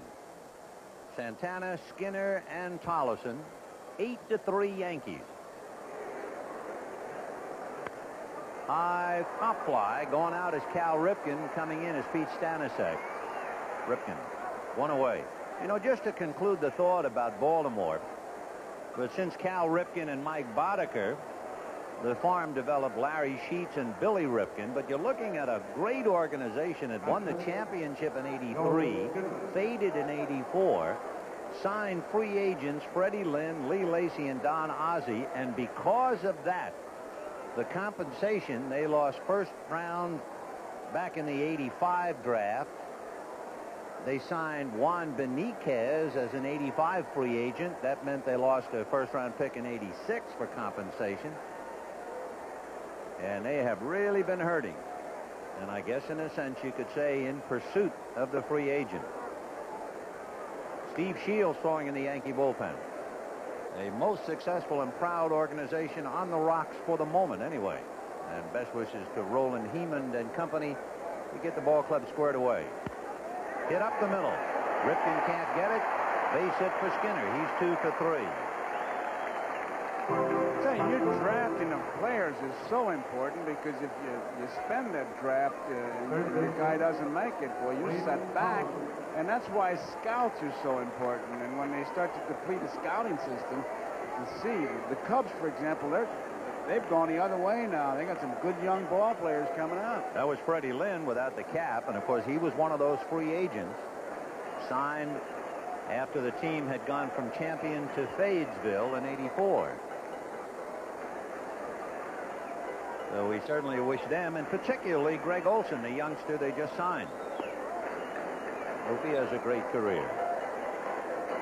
Wayne Tollison, a bunt single, grounded to third, singled in the 5th inning to start that 5-run fifth.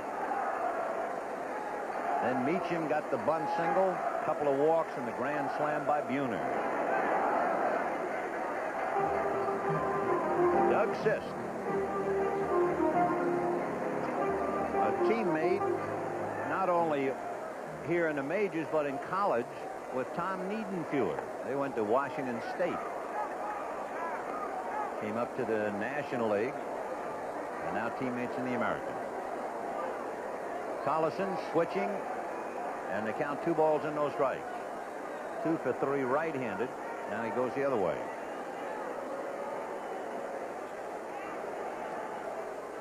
When Baltimore comes up in the 7th, they have Ken Gerhardt, Joe Orsulak, and then Rene Gonzalez.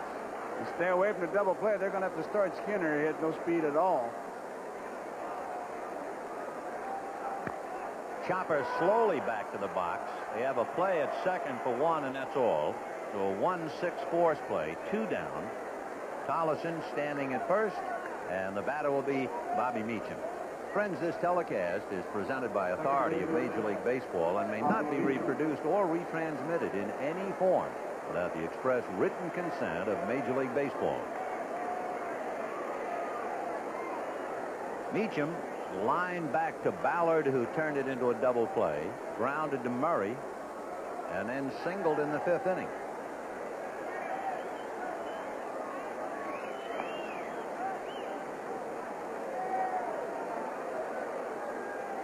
Yankees 8, Baltimore 3, bottom of the 6th. Baltimore trying to do something they haven't been able to do in 2 years, win 2 in a row against the Yankees.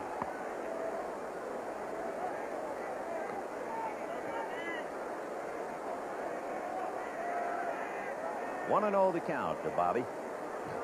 And Big Dave Winfield on deck. Why do ball players have to spit so much? Watch that close up on it 3 times. Why? 2-0. I mean, you don't see basketball players do that, or football players, or hockey players. There he goes again. Well, he's chewing tobacco. It'd be pretty tough to chew tobacco and play basketball, I well, guess. maybe if he swallowed something, quit chewing. That ain't the worst idea in the world either. Now you're talking. 8 runs, 10 hits for the Yankees, 3 runs, 6 hits for Baltimore. And Sisk has, let's say, slowed the pace down considerably.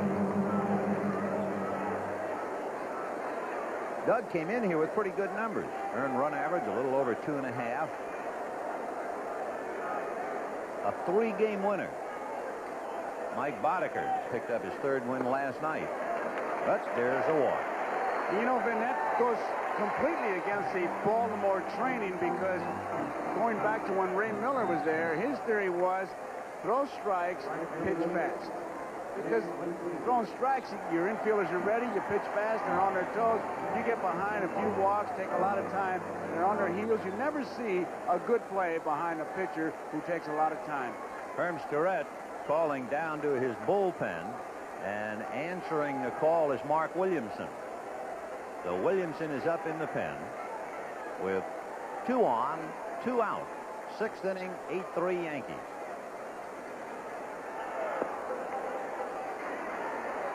Meanwhile, Art Fowler talking to the Yankee bullpen. He told me before the game, don't mention my name because my wife still thinks I'm with the Dodgers. Down in the bullpen, Steve Shields, we mentioned, is still throwing. And Starrett is out to talk to Sisk. Fowler is funny. Oh. He said, were there any surprises in spring training? He says, yeah, me. Still here. I was fired 3 times. Art Fowler. Oh, what a piece of work. Talking about his wife still thinks he's with the Dodgers. He was with the Dodgers briefly in 1959. She'd have to have a good memory. He said it was 20 years ago. That's right. Oh, he's a great guy to be around. All smiles in the Yankee dugout right now, leading 8-3. And Winfield with the count 1 ball and no strike. In there, 1-1.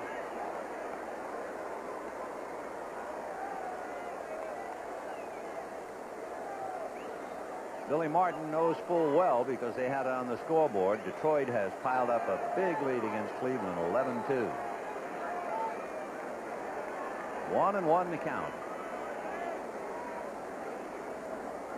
Good breaking ball, and that really shows you that Winfield was so badly fooled he lost control of the bat. 1-2. Well, those hitting coaches always say, throw the head of the bat at the ball and you'll hit it. You know, he did, lost it. All the way to shortstop. That's about as far as I've ever seen a bat go. And as it winds up, that hard breaking ball, like a little slider in the dirt. Winfield maybe doesn't lose his bat as much as Tony Oliva, but he does have the reputation since he came to the big leagues of a fella who will make you play loose. Well, Oliva's bat used to fly almost into the stands. You know, he's swinging around. He kind of keeps it in play. 1-2 to Dave Winfield. Tollison at second, Meacham at first, 2 out. 8-3 Yankees, 6th inning. Breaking ball hit down the line, foul. The difference, that breaking ball was up. The other one was in the dirt. It was a very dangerous pitch for Doug Sisk. That base on balls will put you in trouble because 2 outs, Tollison gets on, and then you make a mistake to a guy like Winfield who will hit your mistake deep. Martin, quoted before the game, is saying, somehow we just have to keep our heads above water until we get our people back. High fastball, and he didn't get around on it. Pop fly in the left. Stanisek puts it away. So no runs, 1 hit, and 2 left. And at the end of 6, Yankees 8, Baltimore 3. And we'll be right back after these messages from your local station. The game of the week is brought to you by Toyota. There's quality, then there's Toyota quality. Who could ask for anything more? Who could ask for anything more if you're a relief pitcher and you're leading by 5 and you're pitching against the last team in your division? Well, Steve Shields, 0-2 with an earned run average of over 4. His longest stint this year, the other day, he relieved Tommy John and went 5 2/3 innings. So Shields will be pitching now to Ken Gerhardt, Joe Orsulak, and then Rene Gonzalez.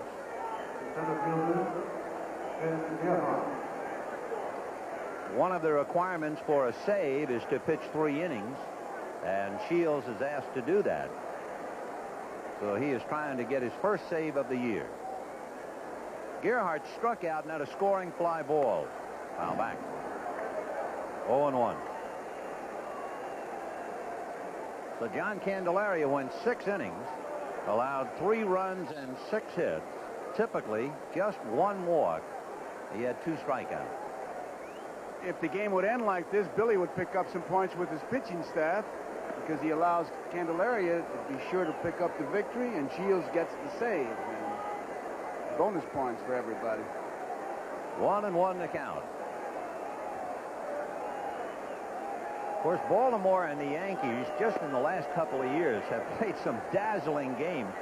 I was looking up on the 8th of June 2 years ago here at the stadium. Baltimore walloped the Yankees 18-9. That's when Lee Lacy hit 3 home runs. He had a half a dozen RBIs. And the game took 4 hours and 16 minutes. That's the longest 9-inning American League game. But just to show that they haven't lost their touch, on June the 4th this year in Baltimore, Baltimore beat the Yankees 7-6 in 14 innings. That game took 5 hours and 46 minutes. It ended at 1:22 in the morning in Baltimore. Towering fly ball to left. Back to the track goes Ward, and that wind cut it down. That's out of here for sure. But that breeze blowing from left to right cut it in half. 1 away.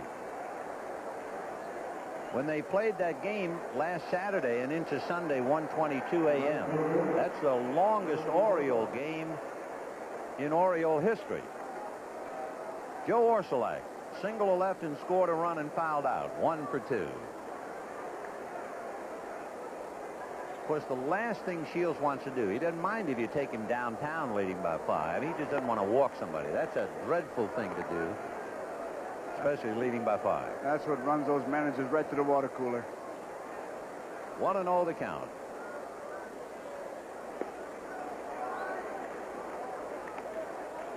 And he's behind 2-0 to Orsolak.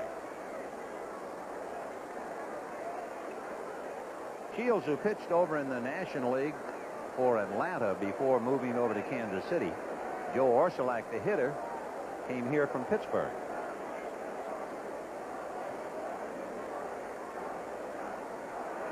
One thing the Yankees do, for instance, Tommy John relieved last night. They relieve with starting pitchers. When you look at their ages, Candelaria coming up 35, Roden is 35, Hudson and Dotson 29, Tommy John 45, Al Leiter 22. So they will relieve. There's TJ. And we understand Tommy John will probably start tomorrow against Baltimore. And that takes care of Orsolak. 2 down in the 7th inning. Shields threw nothing but fastballs. Just here, hit the ball if you can. The last chirp from the Orioles was a 2-out double by Billy Ripken in the 5th inning. That's when the game was tied. They haven't been heard from since. Rene Gonzalez had the bunt single and flied to left.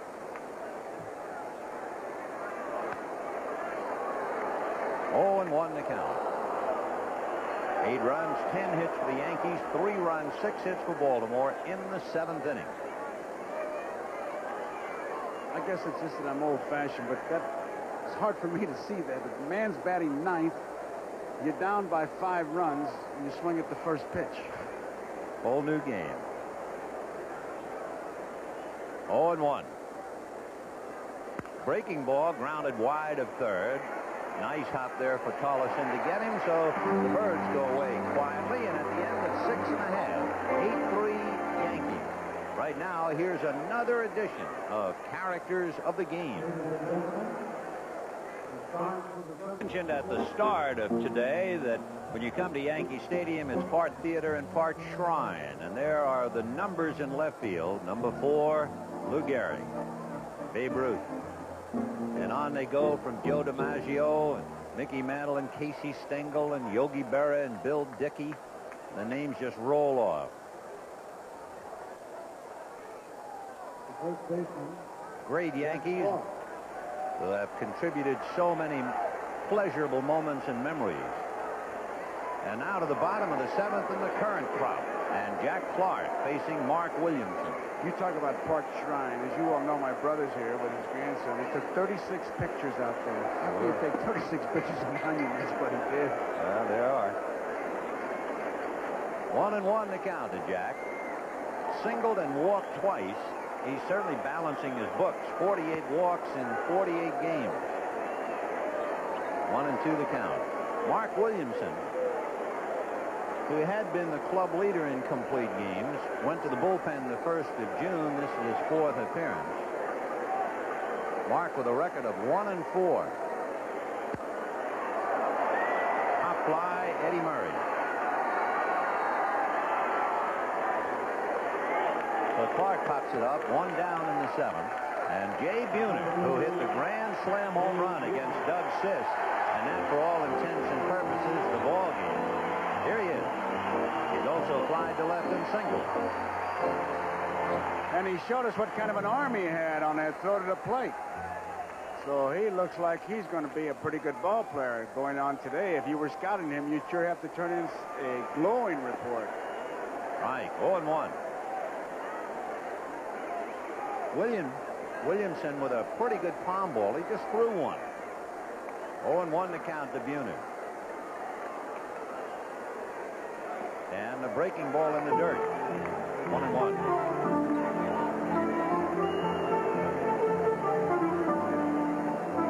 Gary Ward on deck. Baltimore led 3-0 at the end of 3.5 innings. Good sinker. Yankees got 3 in the 4th and 5 in the 5th. It's been Ballard, Sisk, and now Williamson. 1 ball, 2 strikes. 2-2. Kind of grips that ball even before he takes it into the glove, almost like he shows you the palm ball that you're talking about, Bill. It's really a shock to see a guy throw a palm ball to the first hitter he faces, first pitch, right out of the pop. And that's popped up. And Eddie Murray in foul ground. Whoops. Almost. He wasn't that sure of it. He kind of danced around it, and you saw a lot of that baseball. Eddie Murray, who perhaps has not measured up to it, but he won several Gold Gloves a few years ago, consecutive years. He can handle a leather without a doubt. 2 down, 8-3 Yankees. And Gary Ward lined into a double play. That's when Jack Clark kind of ran into the double play. Ward singled and grounded out since. So Gary is 1 for 3, hitting .200. You just saw something that umpires really hate. The catcher's mitt is really dirty, and the high fastball and the dust goes in his face because he's leaning over. It was really a puff, and Larry Young had to turn on it on a previous pitch. Larry Young, the plate umpire, Jim Evans, Tim Sheeta, and Ted Henry on the line. 2-0.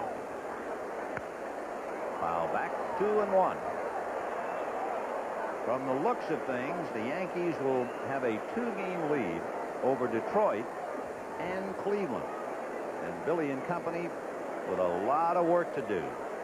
The Yankees playing within their division now. So they will be concentrating against Eastern Division teams.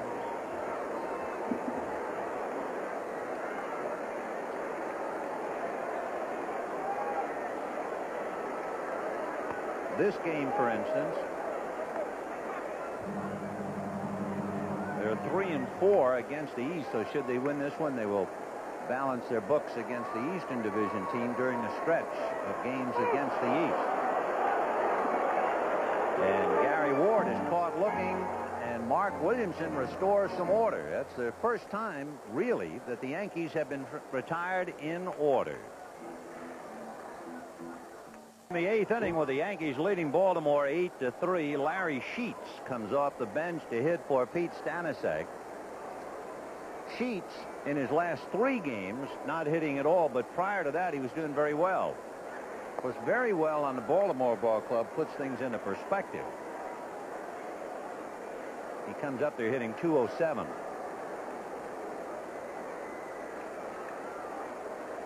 That's what's very well. Last 9 games. And drives it to left, but that's right at Gary Ward.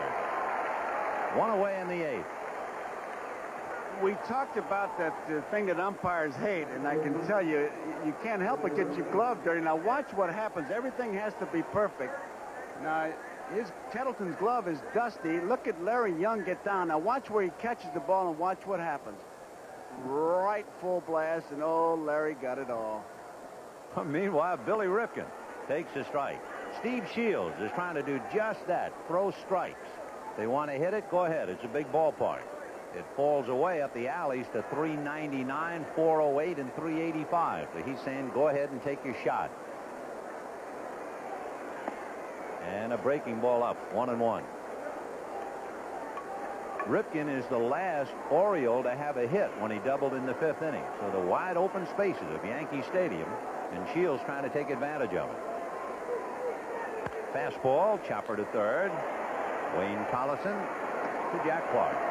You know, we're talking about the Yankees and what an important stretch this is.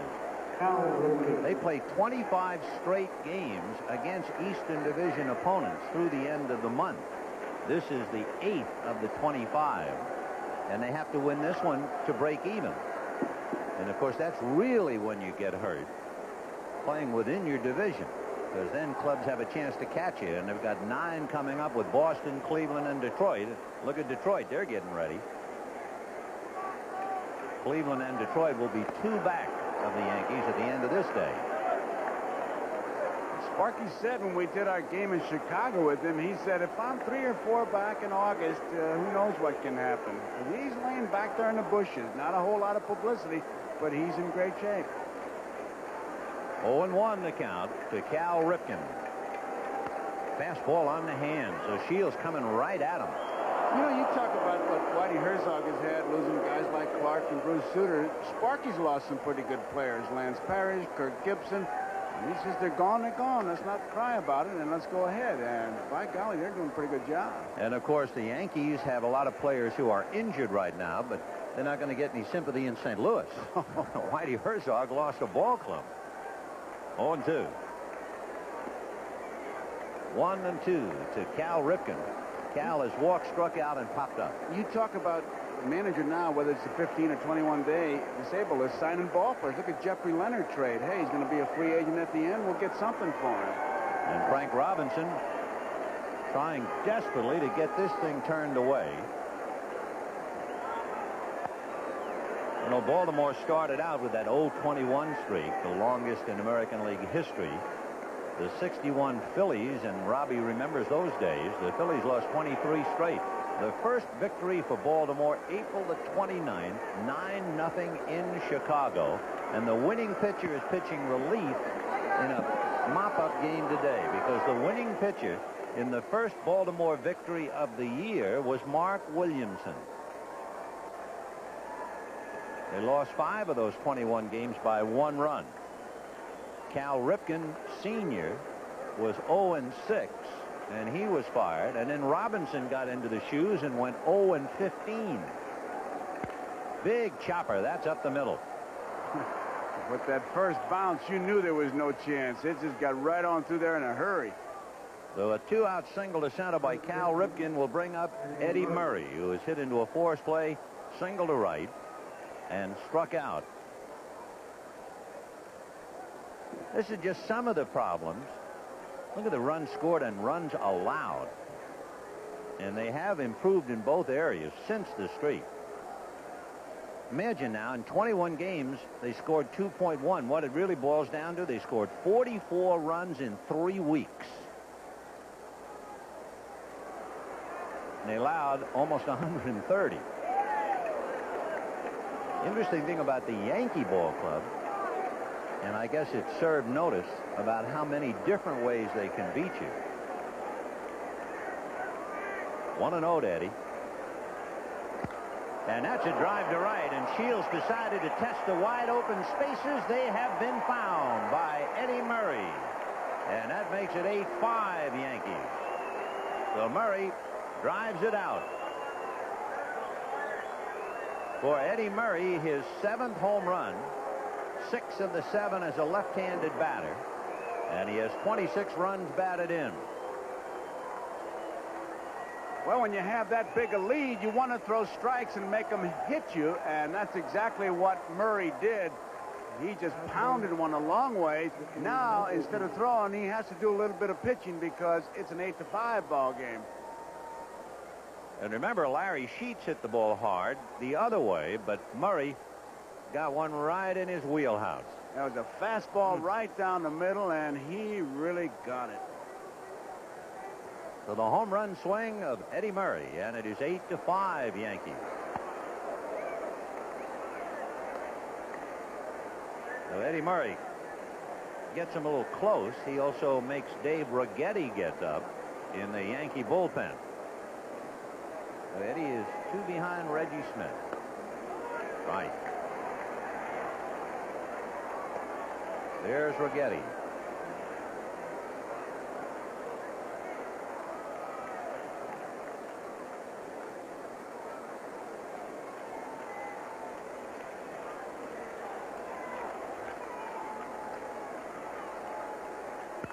And that's line down the right field line, base hit.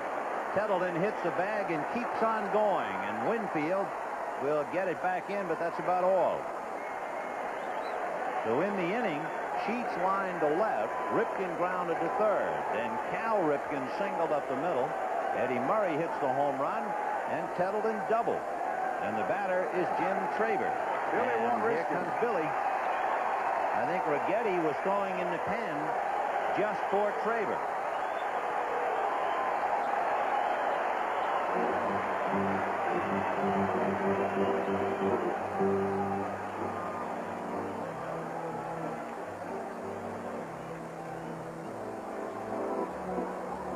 Uh-oh. He is chewing his pitcher out, and it has something to do with a curveball. Well, that last curveball, he got it up, and really didn't bite into it, and Billy will do that.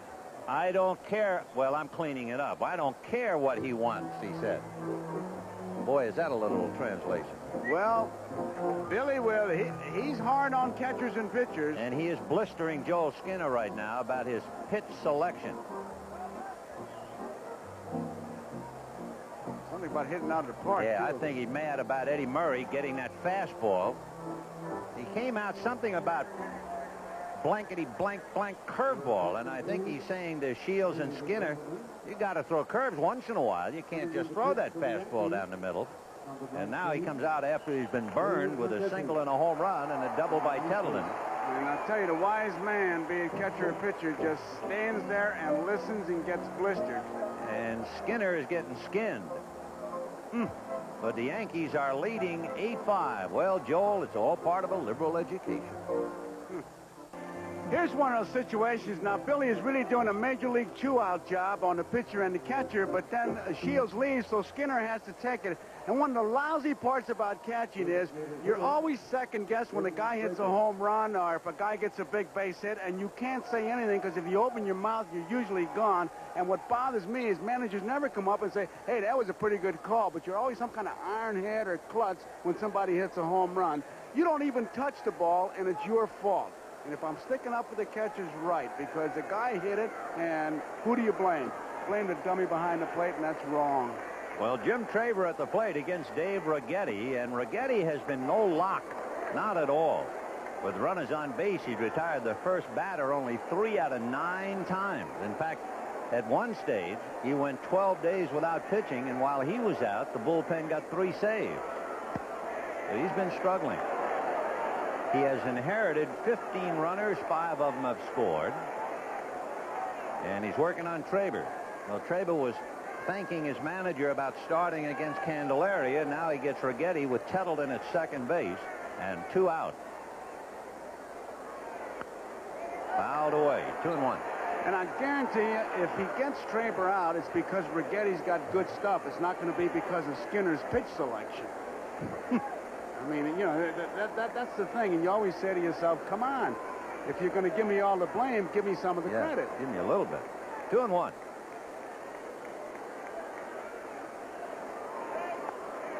Three and 1. Now, it appeared from up here that Billy was furious because Shields did not throw any breaking balls to Murray. Now we'll see what happens if Traber gets a hold of a 3-1 fastball. You got that lead. The one thing you want to stay away is from the base on balls. And the on-deck hitter, Ken Gerhardt, represents the tying run. It is 8-5 Yankees in the 8th. High fly ball to right. It's playable. Winfield is there. All right, Baltimore gets 2 in the 8th. Single by Ripken, Cal, and a home run by Murray. 2 runs, 3 hits at the end of 7.5. 8-5 New York. Was really ripped off when he flied out 3-1. I think he felt he really had a pitch to drive, and he let it get away. Look at that. He did have a good pitch to hit. It looked like a fastball right down the middle. Now here it is.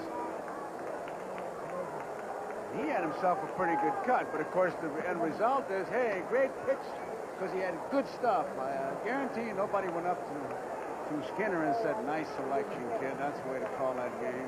I think Travers Bill, he just hit under that ball. Larry Sheets is now in left field finishing up for Pete Stanisiak. Jose Cruz is the DH, remember. He batted for Rick Rhoden and grounded out in the 5th inning. Ball 1. Rhoden, in case you missed it, grounded out but had a scoring fly ball to tie up the game in the 4th inning.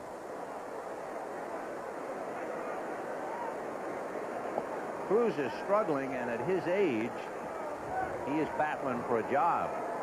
Everybody has a trigger mechanism, but with Cruz, he has to lift that leg. It's almost like he has to kickstart his whole body. It's appropriate here in New York, the home of the great Mel Ott. Right. 3-0 the count to Jose. We're in the 8th, 8-5 Yankees. Ballard, Sisk, and Mark Williamson down the pipe. To look ahead for Baltimore in the 9th, they have Gerhardt, Orsulak, and Gonzalez. And Sheets due to bat 4th. 3-1 to Jose. And he's aboard.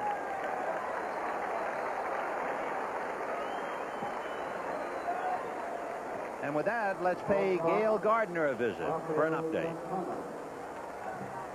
Thank you, Vin. At the Belmont today, Risen Star following in his father's footsteps, a winner by 15 lengths. The son of Secretariat with Eddie Delahousse aboard takes it in the 2nd fastest time in Belmont history. Risen Star, winner of the Preakness, the Belmont, and the $1 million bonus. Let's go back to Yankee Stadium.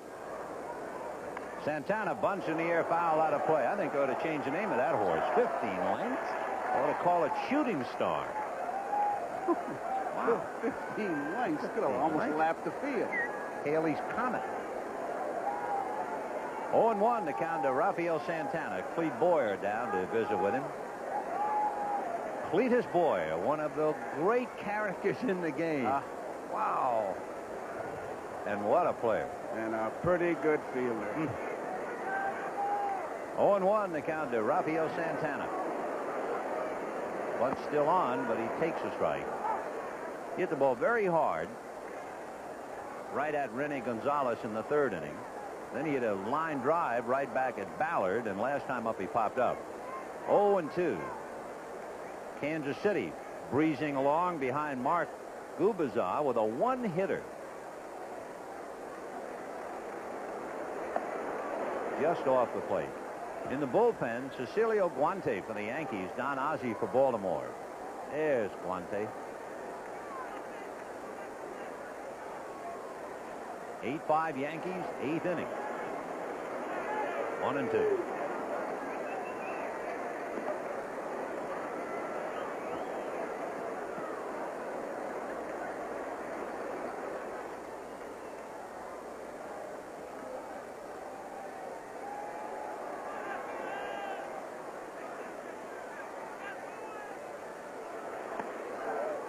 Two balls and 2 strikes to Rafael Santana. Cruz at first base, one of the better dressed base runners. He's got gloves on both hands, different colors, fashionable. You explain that to me. Man. 1 hitting glove, 1 running glove. And on deck, Wayne Tollison is due up.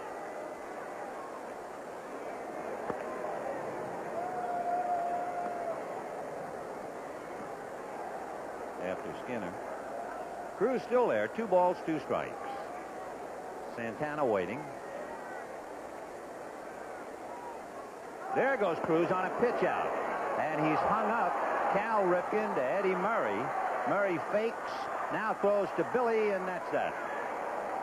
He was caught in a Ripken tie between Cal and Billy on a pitch out, and a good call by Mickey Tettleton. Frank Robinson usually calls the pitch outs. I say usually because Tettleton may have done it on his own because he has the right to do it. And Cruz, he was really in no man's land. Cal Ripken gets rid of that ball in a hurry. Murray right there makes the play because he forces Cruz to run towards Billy Ripken. And once your momentum carries you that far, there's nothing you can do. You ignored my play on words, didn't you? No, what'd you say? Oh, Cruz caught in a rip. Never mind. Foul ball. Say it again. No, it's good. I'm only kidding. Cruz? Cruz caught in a Ripken tie. Well, Yeah, I missed no, it, Vin. yeah. I'm sorry. Oh, well. Well, it's one of those things. I guess I was in a sepulchral mood. Ripken tied. Fly ball to right field. Shades drawn for Joe Orsolak. And we have 2 down in the 8th inning. And Joel Skinner coming up. Speaking of shades drawn and shadows, not that they're going to be a factor in this game, but they've creeped out beyond the mound. That's the way you used to always look in October here. Really tough. Joel Skinner, who got a tongue lashing, is 2 for 3 with the bat.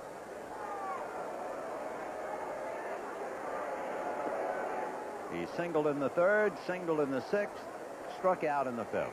I guess if you think I got carried away, it's because I remember an experience I had. I finally said to the manager, listen, you're so smart, call them before they hit them. And you know what? I was on a new team, short time. Funny you mentioned that. Billy was really fuming over pitch selection in the 8th inning involving Steve Shields and Joel Skinner, the catcher. Of course, it looked like everything was fine. Shields was out there throwing strikes. The Orioles were making out. And in the 8th inning, Sheets hit a line drive to left for an out. Billy Ripken grounded out. Cal Ripken singled, and then Eddie Murray got a fastball at the knees and hit it out, and Billy was furious. I think the one that really got him off the bench, though, was that Tettleton. Oh, yeah, when Tettleton walked up and doubled to right. That's when he spilled over. 2 balls, 1 strike. Change that palm ball, and the count 2-2. There are the numbers. As you can see, Baltimore actually led in the game 3-0. The Yankees tied, broke it open. Baltimore's bounced back to make it close. To repeat, Gerhardt, Orsolak, and Gonzalez due up as we study Mark Williamson's grip. Fastball, and it's hit to the right side to Billy Ripken. Okay, we've got 8 in the books. And at the end of 8, the Yankees 8 and Baltimore 5. Friends, next Saturday, join NBC Sports, an exciting baseball doubleheader. First, the Yankees meet the Indians, or the Giants take on Cincinnati. The second half, the Padres meet the Dodgers, or the Toronto Blue Jays and the Detroit Tigers. Check the local listings for games in your area. It'll all start with Marv Albert and Major League Baseball, an inside look. That's next Saturday on NBC, the home of the 1988 World Series. Right to the leadoff man, Ken Gerhardt. Struck out, had a scoring fly ball, and flied to left. 0 for 2. Dave Righetti trying to nail it down. 0 and 2.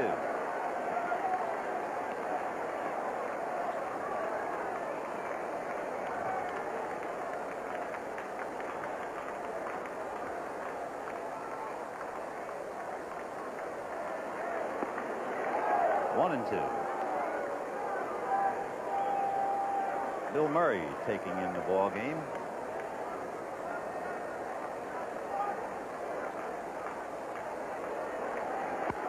High fly ball into left field and deep. Back goes Ward to the track, to the wall. It is gone, and I think it was a curveball. It was a curveball. It didn't bite, and Gerhardt really hit it hard. So now if Skinner could look over and kind of shrug as if to say, well, what next? I got chewed out for not calling the curve. Now I call one, and it's hung, and it is 8-6 in favor of the Yankees. Well, pitch selection is just part of it, but it's also execution. Once that ball, it's not in your hands, it's in the pitcher's hands. Here, take a look at it. From up here, it looked like a breaking ball. That's what it was, right out over the plate up, and he wasn't fooled at all.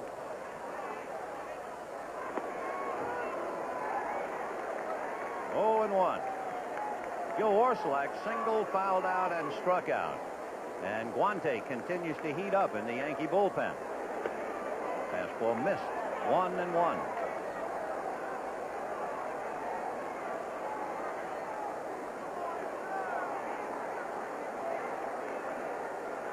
Cal Ripken.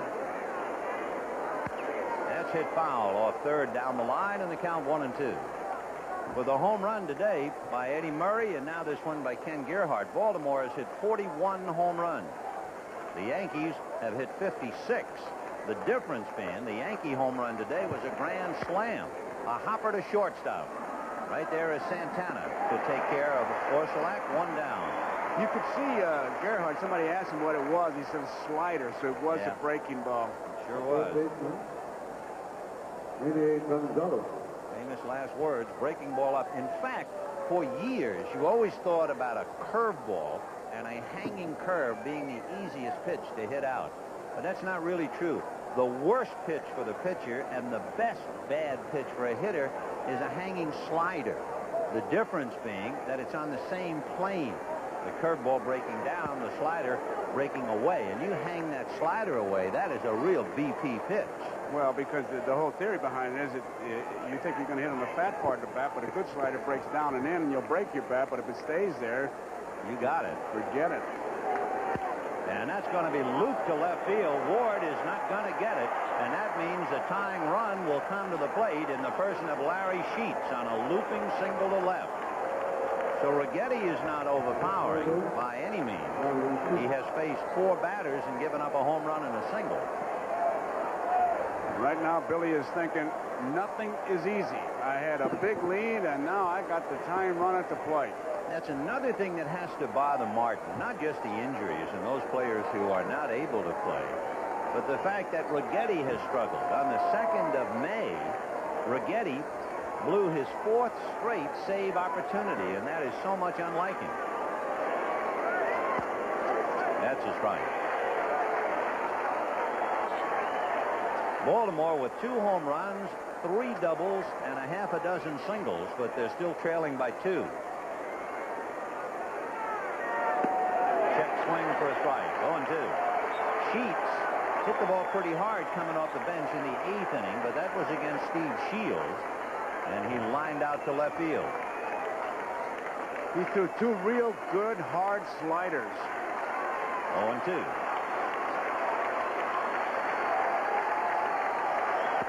Got him. So Righetti picks up a strikeout. Those 3 pitches will make any catcher smart. Really had something on it. So Righetti rings up Sheets, and with 2 out in the 9th inning, the batter is Billy Ripken. Billy Ripken lined to third, singled, doubled, and grounded to third. Ground ball to shortstop. Santana feeds, and that's it. So Baltimore gets 1 run and 2 hits. They leave a man, and this one is history as the Yankees hold on and beat Baltimore 8-6. 8 runs, 10 hits for the Yankees, 6 runs, 11 hits for Baltimore. And Billy Martin, knowing as he's in front by 2 against both Cleveland and Detroit. The winning pitcher would be John Candelaria. He is 8-2.